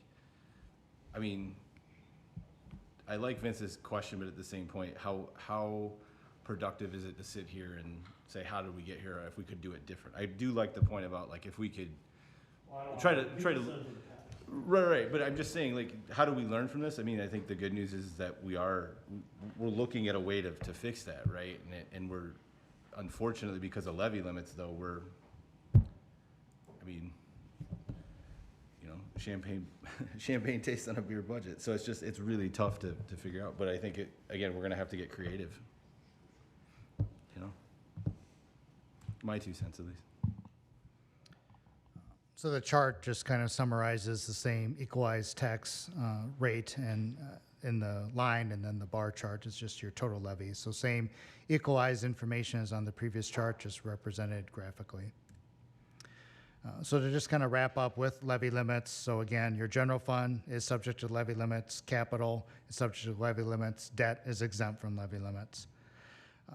In terms of the levy limit projection, this is kind of a summation of the levy limit worksheet. I'm not going to walk through every line of this, but I do want to just kind of point out kind of some of the key factors that impact the levy limit calculation. So we've been mentioning TID closures. So TID 7, that incremental value estimated at just shy of 40 million, will come onto the tax roll for the 2025 budget. Under current levy limits, that will give you a 1.95% increase in the levy, or an additional $50,000. In 2026, for the benefit of the TID 5 closure, You can increase, your percentage by 8.53%. That gives you another approximately $237,000. So, positive. I mean, it's some additional financial flexibility, but not, certainly providing, a windfall in terms of, addressing any levy limit concerns going forward. So this is just the detailed calculations. We have the net new construction percentages that we're estimating. Some of the larger increases in later years are estimated value from the Amazon project. So that's a percentage every year that gets calculated by the Department of Revenue annually. So your net new construction for the 2024 budget was 7.11%, which results in an additional $183,000 of tax levy authority. So then the bottom line is, again, just what we had summarized a couple slides ago, when you're projected to kind of, reach that levy limit gap, again, pushed out a year from the model that we ran a year ago. So conclusions, again, for the debt limit, the village is remaining under 40%, even with full funding of all the capital projects as identified through your prioritization process. The average levy increase per year over the 5-year planning period is 10%, higher in the earlier years. And then, the projected date or year that the village would exceed its allowable levy is 2027. And then that gap starts to increase. Again, there's, as we've been talking about, there's a whole host of, variables that go into this analysis every year. We're trying to be conservative. I guarantee you it'll be different than what I'm showing you now, just because I'm not that good at predicting the future that precisely. But it does give you kind of a illustration of where things are going long term. So I think in terms of, a year ago to now, I think the capital prioritization process gives you a little more of a reasonable point from a debt burden and your debt capacity, but still seeing some, challenges within the 5-year planning period with levy limits. Craig, one question just to, under number 2 there, 10% increase in levy per year, that does not necessarily correspond with tax increase. Correct. Yeah, that tax increase will be offset by new value added, net new correct. construction. Yeah, that's levy is dollars, rate is per thousand of value that you're basing that levy off of. So yeah, levy is the dollar amounts that the village is collecting, but yeah, that doesn't. Yeah, just don't want to shock right. people Correct. there with those Correct. percentages.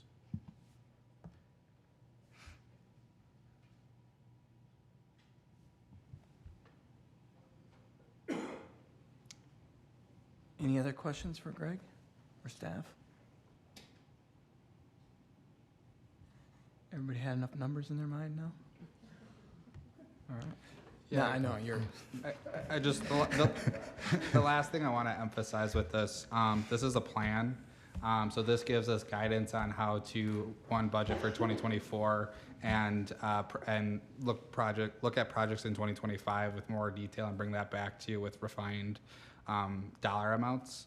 And the prioritization process is a flexible, moldable process as we learn things year over year. So as I had mentioned to people, members, let me know if there's any feedback on how to make improvements. But glad we finally got to a financial management plan that we can recommend that this board approves. Cameron, can I ask you really quick? And I wasn't able to make the last meeting, but I'm looking at the major capital projects for 2024. I know some of these weren't even on the radar a year or two ago. Thanks, Ray. Can you give any commentary on one or two or maybe all these projects? Because again, like just from my past experience, like I don't remember the bike path extension being anywhere near 2024. Yep. And so as we kind of turn into the 2024 budget cycle, which is, again, remember, we got to look at 25 as well because we have to engage Strand to do engineering costs. JJ can talk about where that was in reflection to last year. I think what was difficult last year is it was a plan that maybe had everything in it that wasn't necessarily prioritized based off of when we would recommend that project being done. I will comment as well, just because it's in here doesn't mean it's going to make it to the final budget. I think when we come back and recommend or show you different project options on each of these, it will give this board again a chance to decide on if that we go forward with that project with the inflationary environment that we're in. So this 10 years is pretty much, this slide is almost like a interim approval, moves us forward, allows staff to start working on any potential grant funding and things like that are out there. But as we talked about, FGM still needs to come back with the other facility study, which they will do yet this year, and then we can amend this as needed. So some of these would, you know, if we're taking a look at what would be feasible for the PD as an example, some of these projects would have to shift or move out entirely probably, so. And then number 19 and 20 is kind of the realization that, you know, over the last several years, some deferment of costs that no matter if we even did the full scale 2026, 2027, we would probably have to do a vast majority of those things anyways. Right. So that's really that we're looking at guts and critical systems that doesn't really cover a whole lot. Yeah. I guess again, just to reiterate, right? Like, there's nobody out back etching in stone that in 2024, these 5 capital projects will be done. At any point we get an out, we get to say no, like, again, for anybody on Facebook or YouTube that is watching this years from now, like, again, we're free to change our mind at any point. This is not, again, this is just to help direct staff on what to do and how to go forward. Again, well, I would say for 24 though, I mean, we need to know in the next couple yeah, months. Sure. Yeah. But you said months, not hours, not minutes, not days, right. not tonight. Right. Like, we still have, you can pull the ripcord at any point on any of this stuff. So, because I've gotten a lot of feedback lately on this plan is that it is etched in stone and you shall not make any changes. And I'm like, no, we can change this at any point. It's just like a budget in your own house. You can change your mind at any point. Yeah, and yep, exactly to your point. Like, let's say we get an oil spill in one of our parks. Well, that now becomes #1 priority to resolve. So kind of this was taking the current data and truthfully starting over on the capital process and trying to incrementally improve this process going forward. Thank you. I guess my other question on that, it's also not setting in stone the funding source for sure. Like the parks is the thing I'm looking at particularly because of the park development fund. And if later you find you recommend to use park development funds to fund something, we can change that later too. Yep, and what that will do is that'll allow either other projects or different scopes of the project to be done, which is with this being kind of in stone, we now kind of have the infrastructure to go after some of this funding to reduce the tax. Thank you.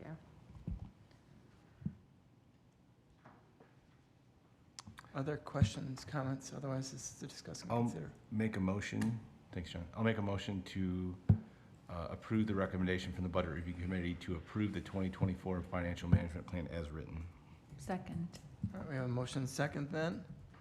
Any further discussion? Just one thing. Sure. So the early part of this deck, slide 12, 20, 25, 20, or sorry, 26, 27. I know we're talking 24. We've got the municipal service buildings in here. Further on through the deck, things are kind of excluding that. So as we move ahead, and we're going to approve this financial management plan, is it with or without? Right now, it's without. Okay. Yep, but just to clear the direction, staff will come back to this board with an estimated tax impact on what we're proposing, because that was what the Budget Review Committee directed us to do. Any other comments? All right, all those in favor then? Aye. Aye. Anybody opposed? Any abstain? Motion carries. Thanks, Greg. You're welcome. Thank you. You tired of talking now? Yeah. You're not tired of numbers though, right? Moving then to Parks, Rec, and Forestry Committee. Heidi. Sure, thanks. So we met on August 24th, and We talked with the residents of the Forest Ridge subdivision about the land that was dedicated for public use, and it has stormwater utilities underneath behind a number of properties. It had been at Public Works Committee for a few months, and it was referred over to Parks to weigh in on because the Parks staff would be the ones maintaining that property. The Parks Committee did recommend over to Public Works that we should maintain that property to park-like conditions, so then the neighbors can use that, and it'll be maintained in a consistent way for that property to be used. And we talked a lot about legalities of the residents continuing to maintain it, because if we knowingly have residents maintaining, there could be some legal problems with injuries and such. So Parks Committee thought it was clean to have our staff maintain that property, just like all the other outlots across the village. So referred that back to Public Works with that information. We also got an update on the Park Development Fee Fund from Cameron. We modified ordinance about alcohol beverages in parks when there's a shelter rental, just to make things easier on staff, streamline the process. And then we have in front of us tonight a story walk location at Community Park. So the library folks have put together a plan to have a story walk. If you've ever seen one in another community, it has pages of various books along a pathway within a park or open space, and it changes. They would coordinate the changes, but they would like to have that path along the pathway in Community Park, and the Parks Committee did recommend that we should move forward with that, so we have that in front of us here. I know, Sean, if you have any extra information on that? Nope. They're like small posts with like a board on it that has the pages of the book that you follow along. I'm not sure if I see Cindy Kell Nelson on, if anyone has any questions for her about that location to have those okay to be installed. Are we just approving the site, and it sounds like the funding would come in a request for the 2024 budget? I see JJ shaking his head. Okay, so tonight's just the site, not confirming finance. Yes. Okay.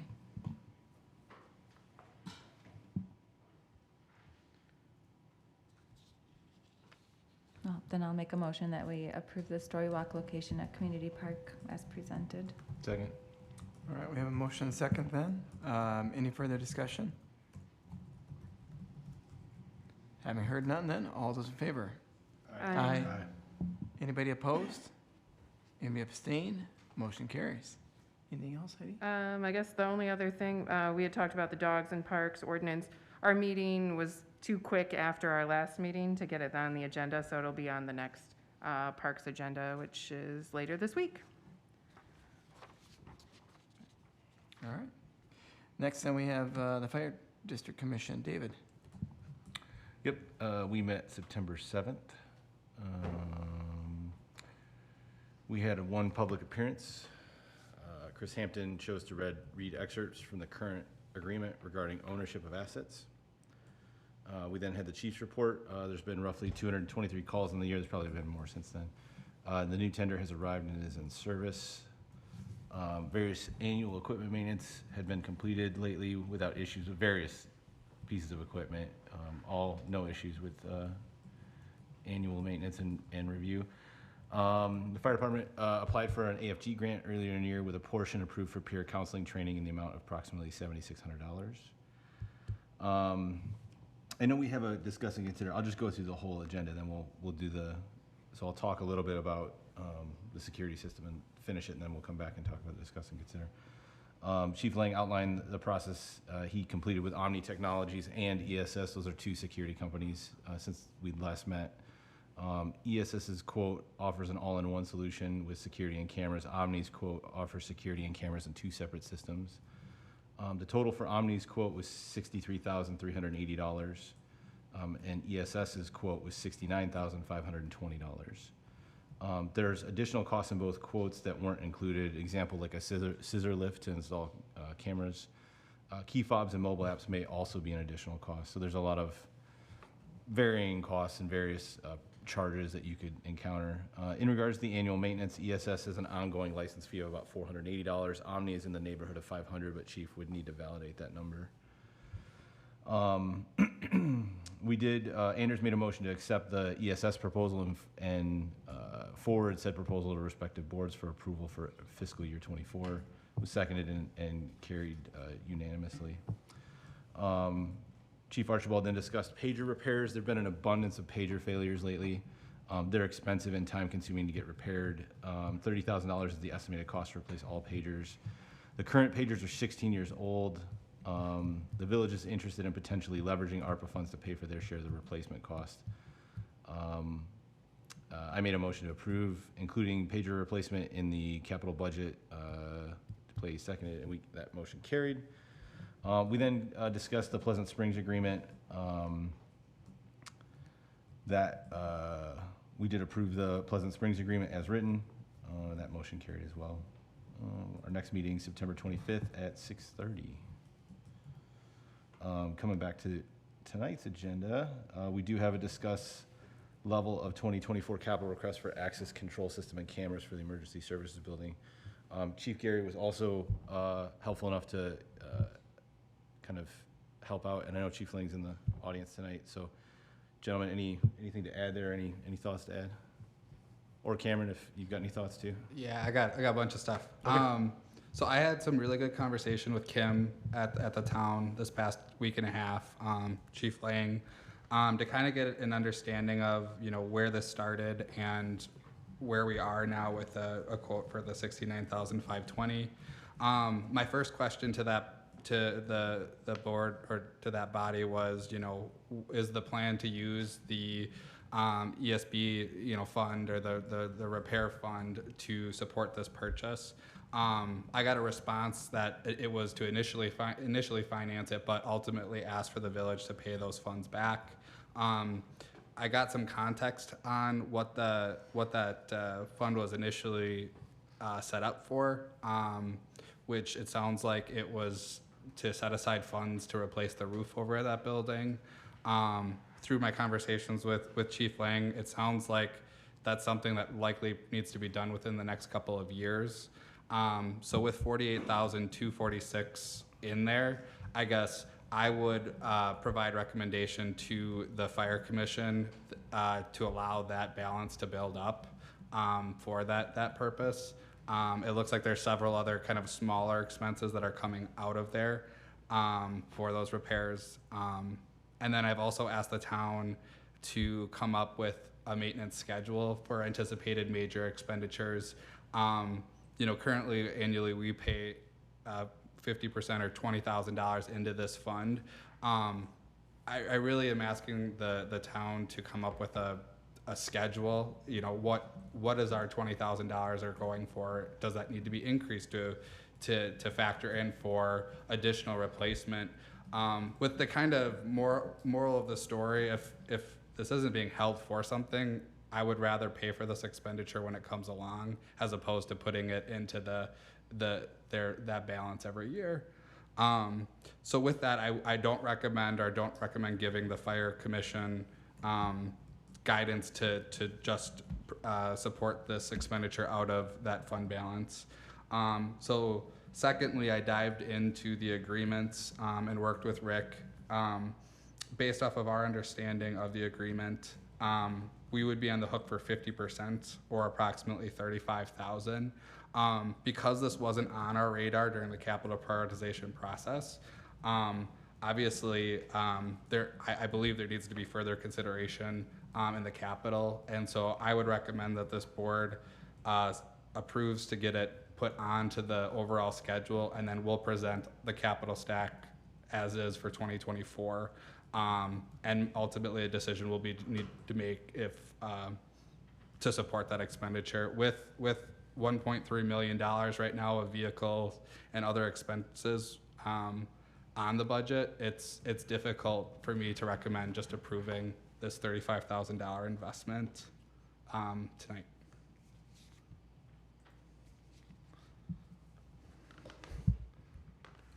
Chief Lang, would you like to make a comment?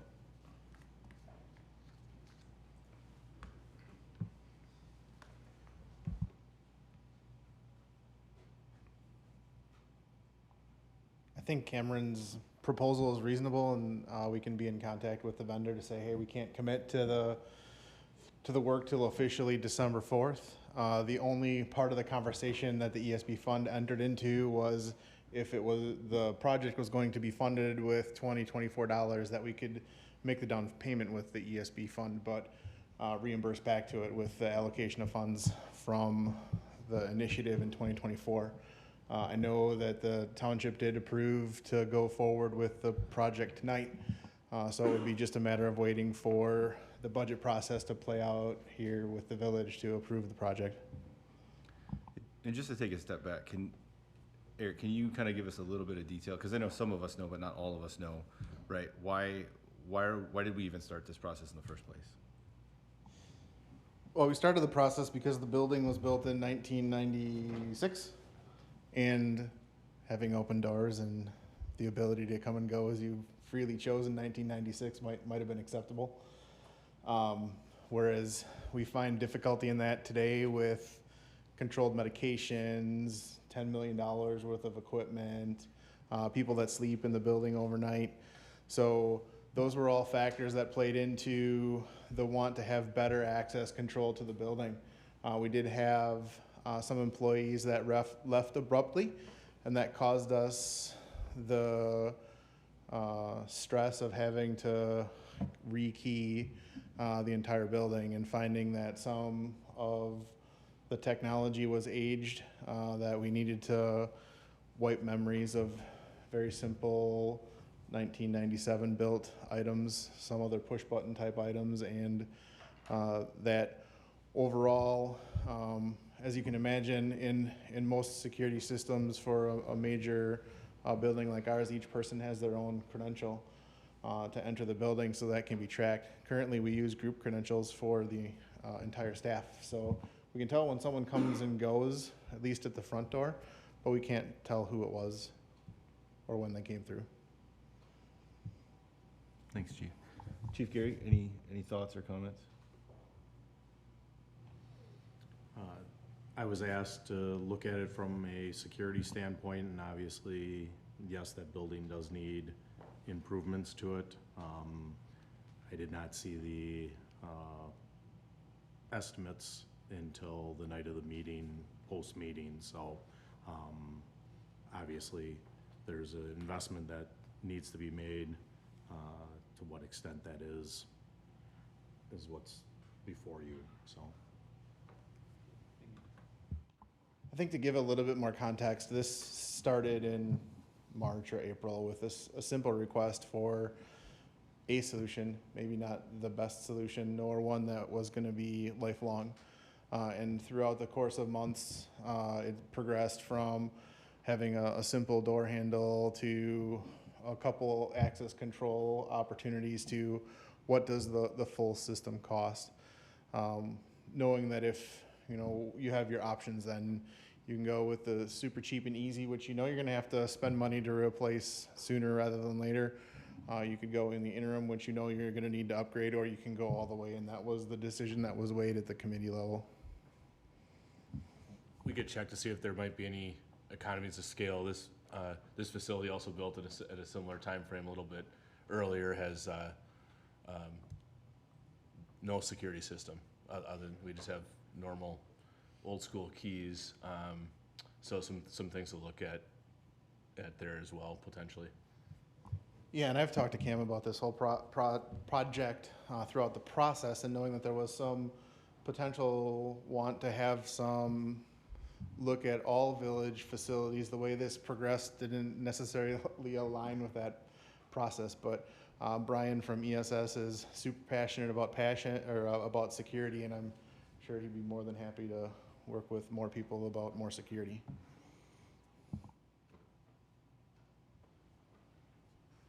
I guess I would say, I know this wasn't on our radar for the capital prioritization process, but making sure we have enough security around our staff, and I think that we should definitely pursue, however, like some way, I would like to see this come back sooner rather than later on how we can pursue this, because having controlled access and knowing who's coming and going and the ability to deactivate key fobs abruptly, I think is important. Yeah, that we should I work with it. agree. Yeah. I was very, for me, knowing who comes in and out of the building is extremely important, especially this facility.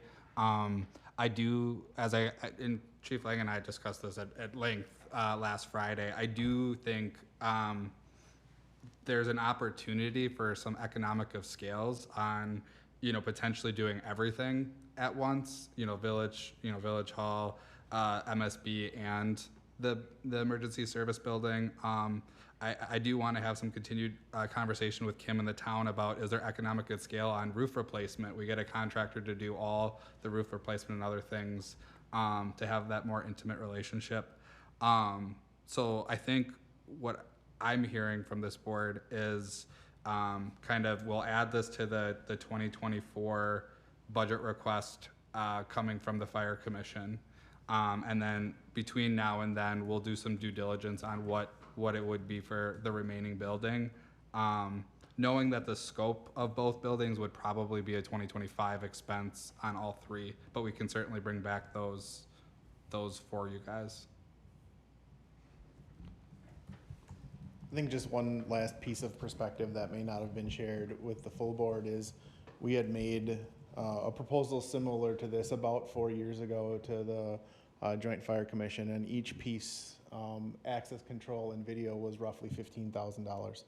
So 4 years ago, this would have cost 30, whereas it's 60 now. So not saying that we want to spend a lot of money to save a lot of money, but it's a necessity and only going to get more expensive.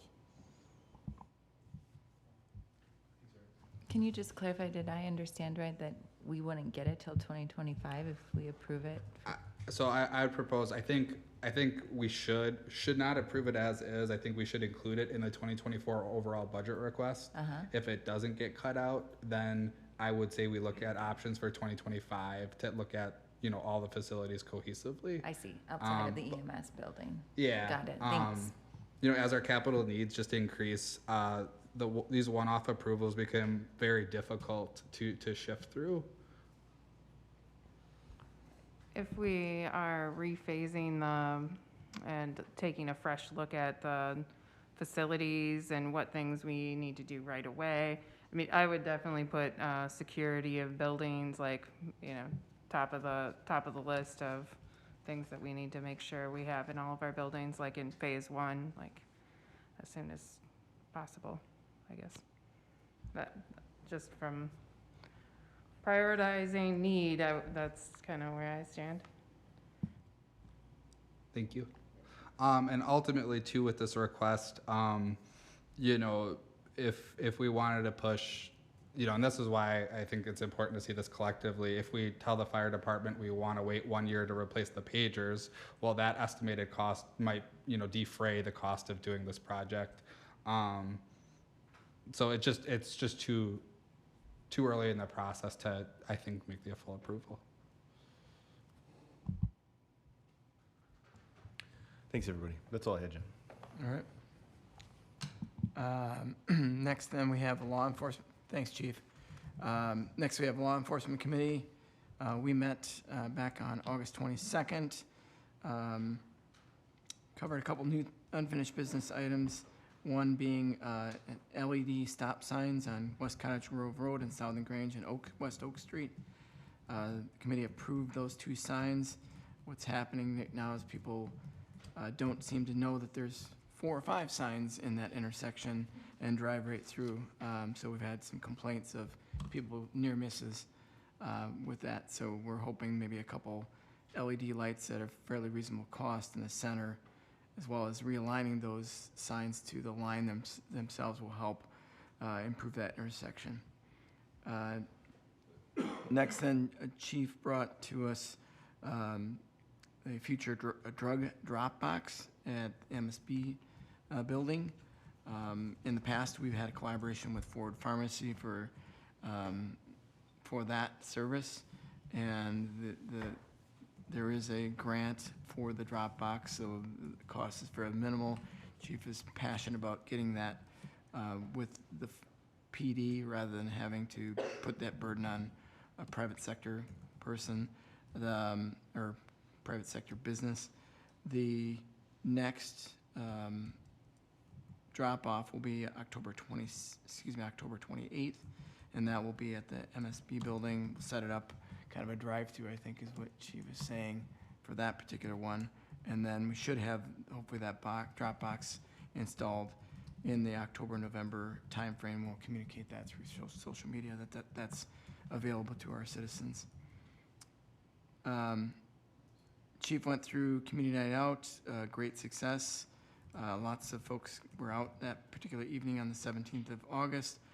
There's already planning going on for next year's event.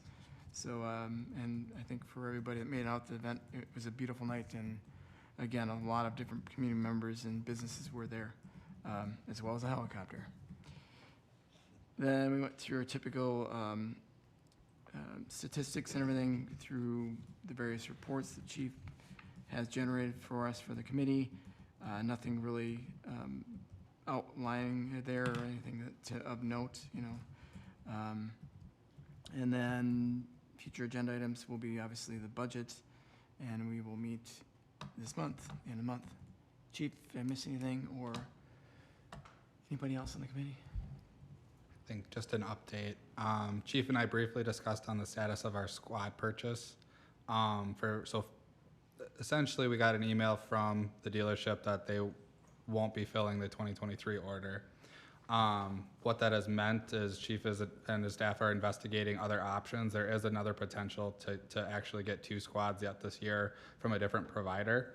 We're doing some due diligence and we'll come forward to this body. And then on top of that, I don't know if it's been discussed at this board, but another squad is to the point of no return from a repair perspective. So that's 2 of the current fleet that are out of service.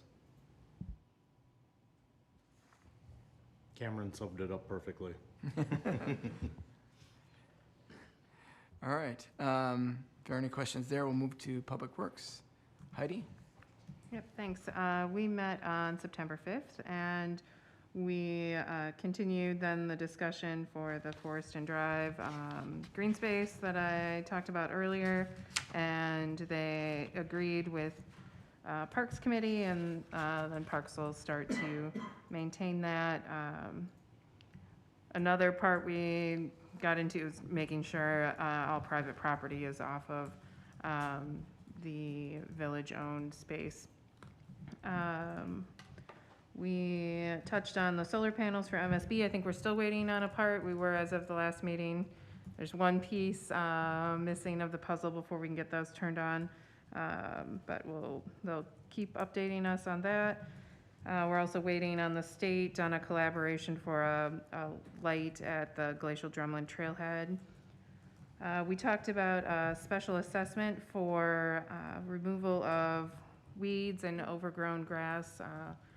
The weed commissioner, Brian, is charged with making sure there's no unmaintained properties around the village, and they get a notice, and then if there's no response after the notice, then our staff were going to do the maintenance, but now we don't have the capacity to do that any longer, so contracting that out. And so then the fine should be appropriate for how much it costs to contract that out. So we approved that new policy, and then went over reports, and our next meeting will be at, did we end up changing it to the first Wednesday instead of the first Tuesday? I think there were some scheduling conflicts. It'll be the first Tuesday or Wednesday of October to talk about budgets. Wednesday. Wednesday, all right. And Chris, did you have anything to add on? Okay, or Brian, I guess. Thanks. Next then, Plan Commission, we met on the 13th of September, which is last week. No real actions out of there, just a couple presentations for some feedback only.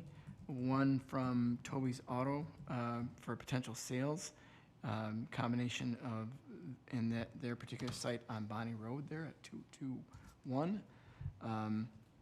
The commission was favorable in kind of at least the information that was provided to, so they'll have to obviously go forward and provide some more planning as well as concepts and things of that nature if they want to move forward with that.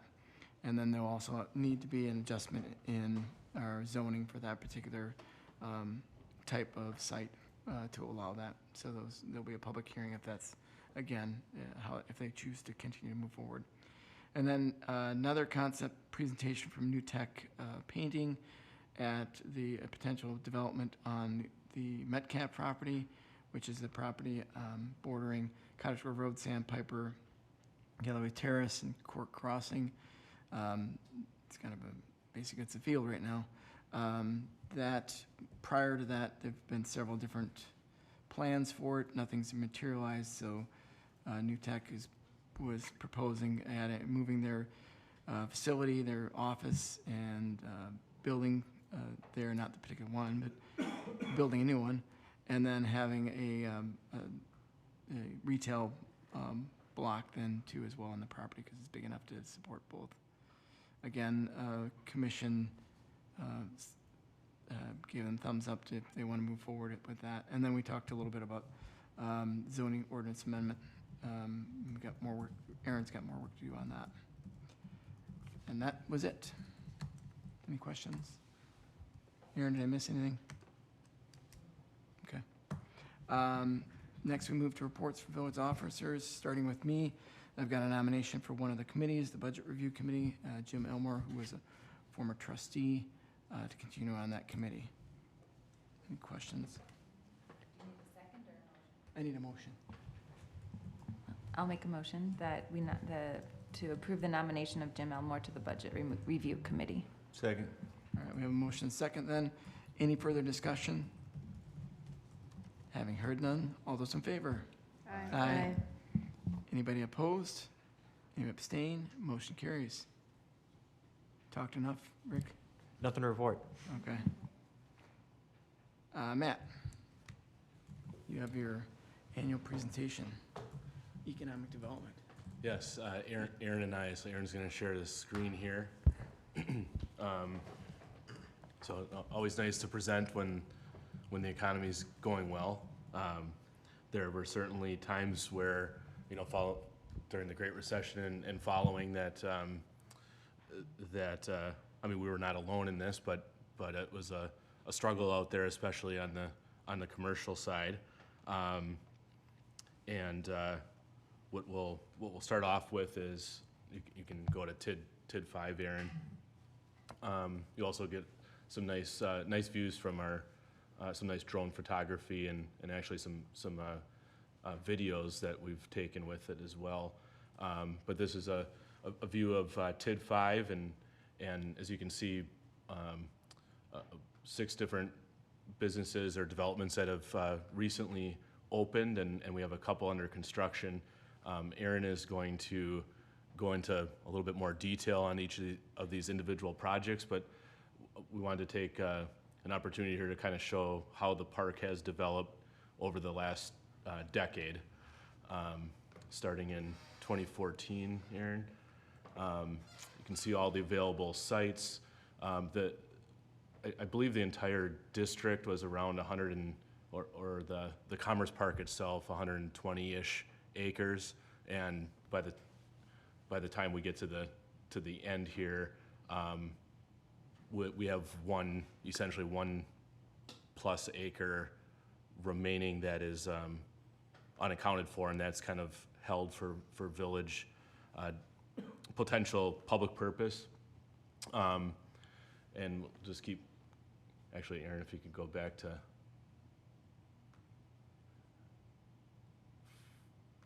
let's go to 15. So 2014, 2015 added steel. 2016 Culver's and Atlantis Valley Foods. We were blanked in 2017. 2018 Summit Credit Union and Jimmy John's. 2019 Oakstone, Madison Window Cleaning, and Gray Wolf purchased the Godorsey building, which was really a big moment because at that point the Godorsey development team wasn't as aggressive, I should say, on developing that, filling that retail center up, and Gray Wolf had a good vision for that and did a nice job. 2020 Comfort Suites, that was another Gray Wolf partnering project, and Village's first hotel. 2021 Dolphin Swim, Atlantis Valley moved across the street, so you see they're on there twice.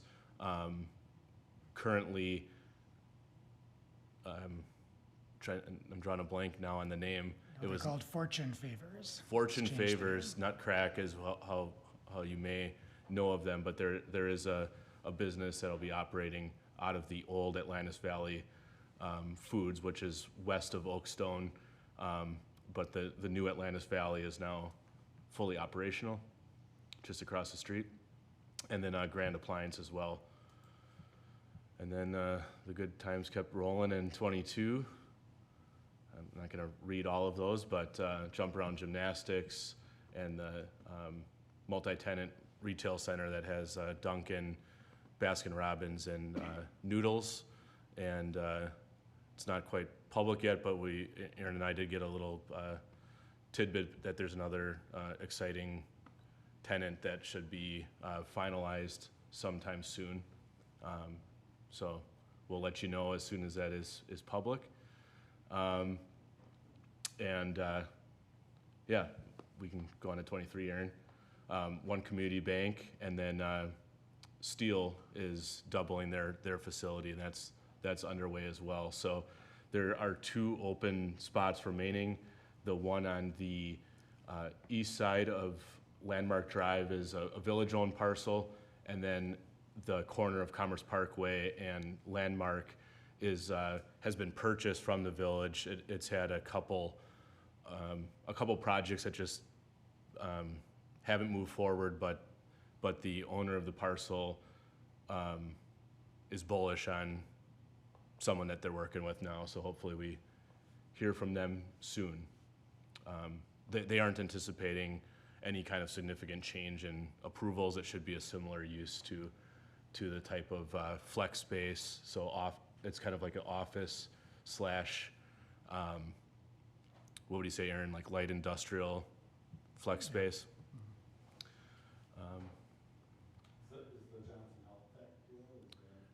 Correct. They're no longer moving forward with their expansion, at least at that location. This slide shows the change in value in the Commerce Park from the beginning of this kind of 10-year period that we were taking a look at. So pretty significant, going from 24 million to 175 million now.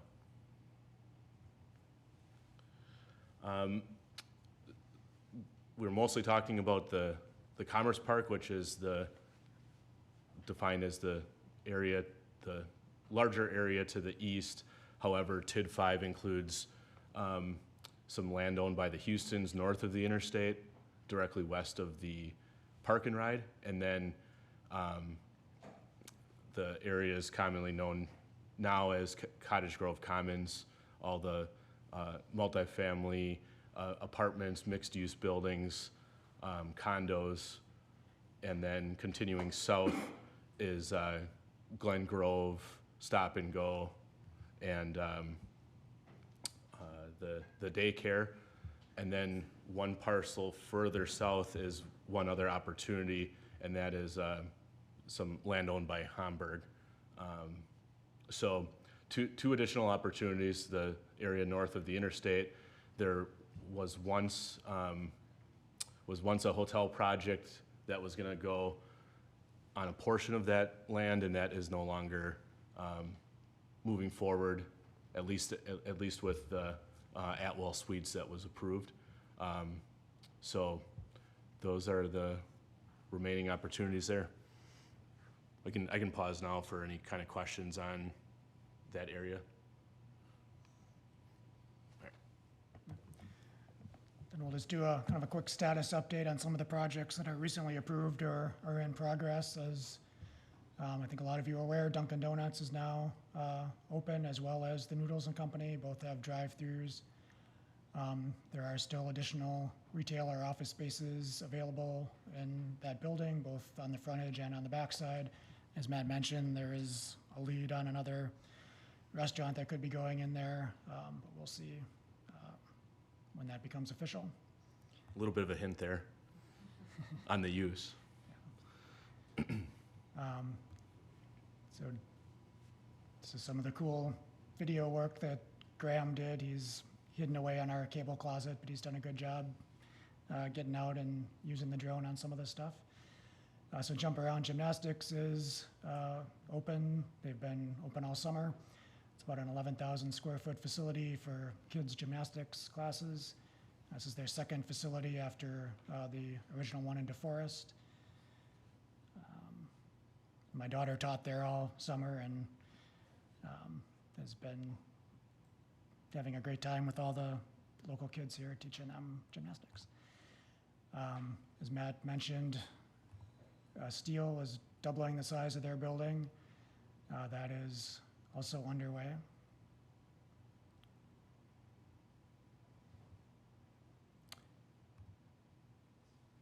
One Community Bank also going up very quickly. It seems like we just approved that not that long ago, but they're very far along. It's about a 6,000 square foot building with a drive-through and their automated teller lanes.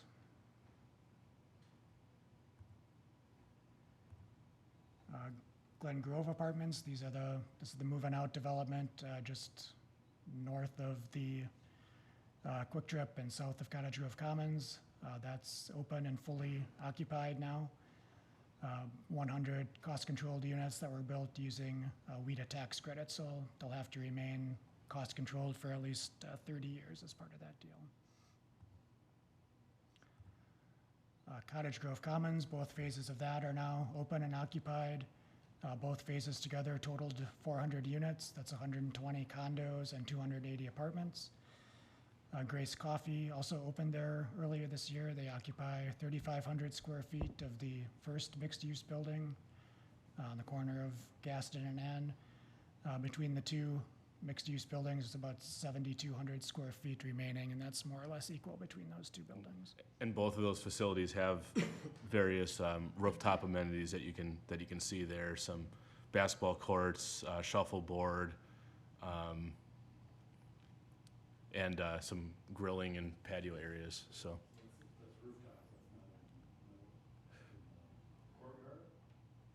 Correct. That's on the roof there. Yeah. The And roof so of the what they parking did, garage. it's called the design of the building is called a Texas wrap. So the parking structure is built on each level. So if you're living on the fourth floor, you'd have your parking spot on the fourth floor. You walk out into that and you walk right onto your level of the parking. And these are fairly common across the country, but as far as we were told, I think these were the first two in Dane County. Yep. Mhm. And then as far as the rest of the village, TID 10, of course, is the area north of the freeway that TID was started back in 2018. The main project there is Amazon. We're waiting for that to get started. That's 147 acres. The developer agreement has been approved on our end. The plans have been approved. Latest we're hearing would be a 2024 start sometime in the spring. And that would be expected to be about a 2-year build out. The remainder of the TID has about 154 acres. The area to the north, about 70 or so acres, owned by the Stoffikers. We had an approved project there by Zilber, a developer out of Milwaukee. They are not moving forward with that, but I understand there are other entities interested in doing a similar project up there. Then the Houstons own the 40 acres west of Amazon, and Gray Wolf owns the 30 or so acres on the east side of N. Only about 11 of that is actually developable.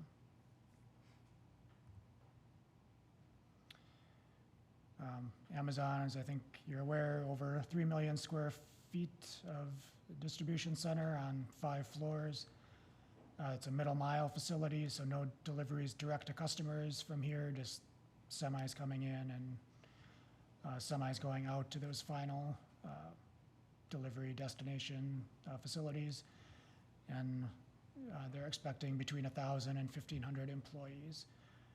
As they go through the process here, the building they actually build may be a little bit more automated, may have a few less employees, but that's still kind of the range they're looking at.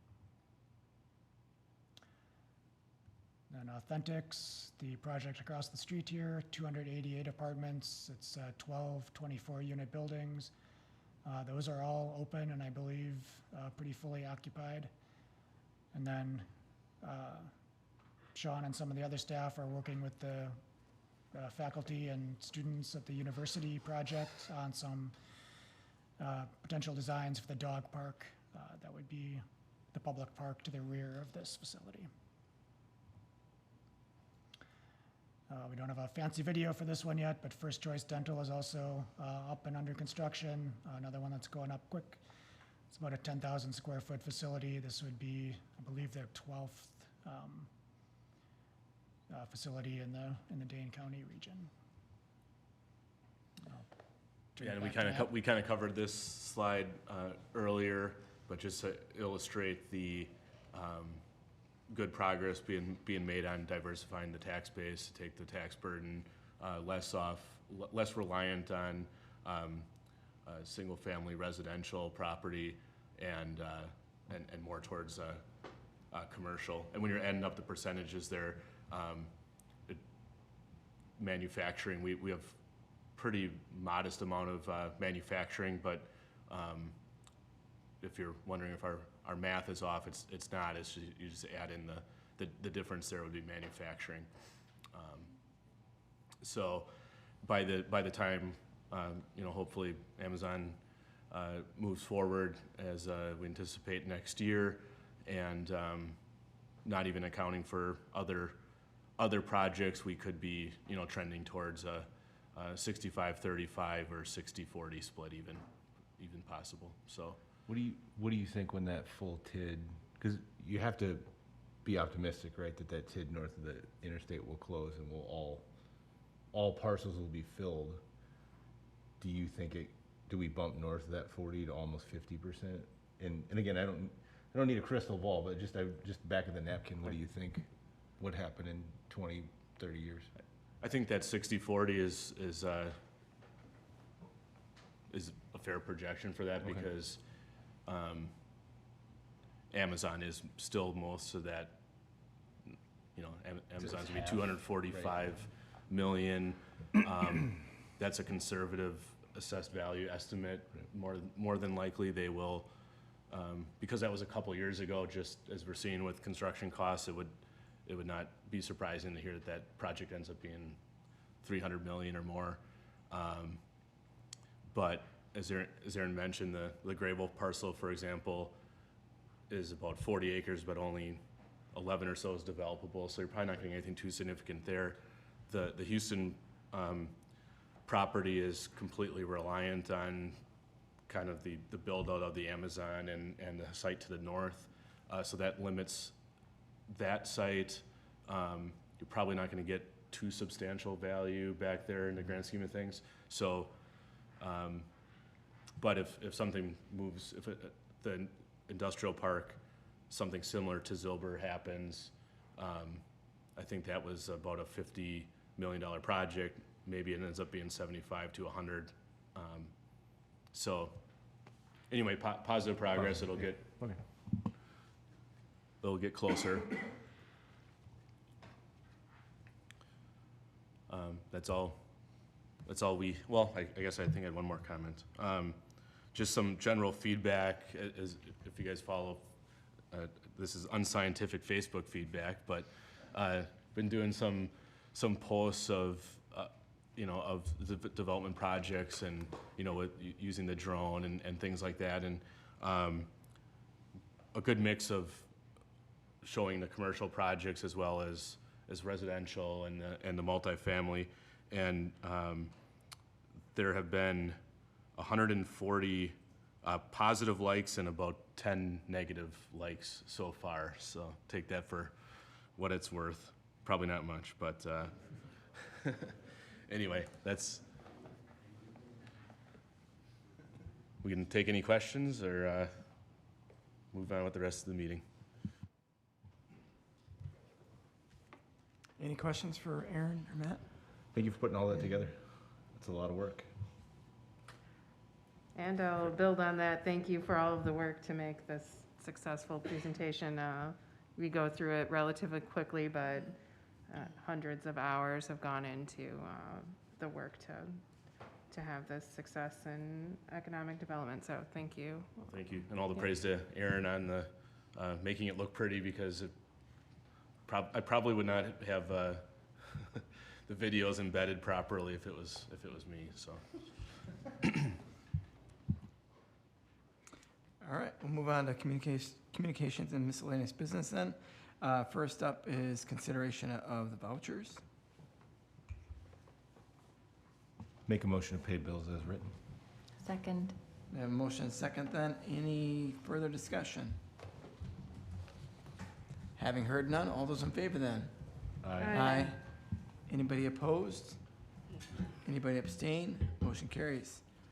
Correspondence, we have 3 emails that Lisa received. Sarah Stein sent an email, and these are all related to the library programming. It sounds like from what Sarah said, all know each other.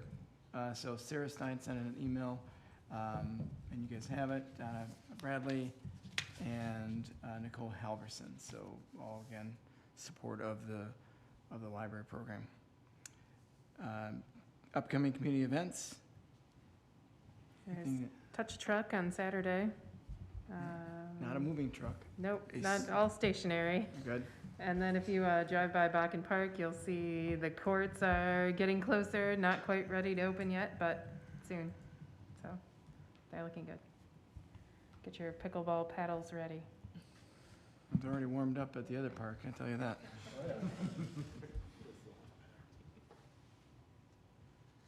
All right, anything else? All right, future agenda items. Matt, anything? Yes, and one that I think we could use a second on, if there is a second. Trustee Stoa is requesting that there's a overview and/or updates on the Gaston school property. So I'll invite Mr. Morrow, the owner, to see if he wants to come speak to the board about that. But regardless, our legal team can give us an overview on the various land contracts and amendments that there are, and any options that the board may want to take a look at in that regard. So. Yeah, if you need a second, I'd be happy. I'm Yeah, interested technically, also. yeah. So kind of 2 birds, 1 stone on that one. So yeah. Anything else on that, Chris? Okay. We were gonna put it on tonight, but it was too many things on the agenda. So. All right. All right, then we'll slide down to 3 closed sessions. Rick, can I do these all at once and then we vote once, or we gotta vote on every one? Separate votes, right? Because then you're technically you're in closed session then after the first one. We'll do it all separate. Okay, Yeah. voting and everything. Yep. Okay. That's fine. I thought that's what the case, but, all right, I'll start us off then.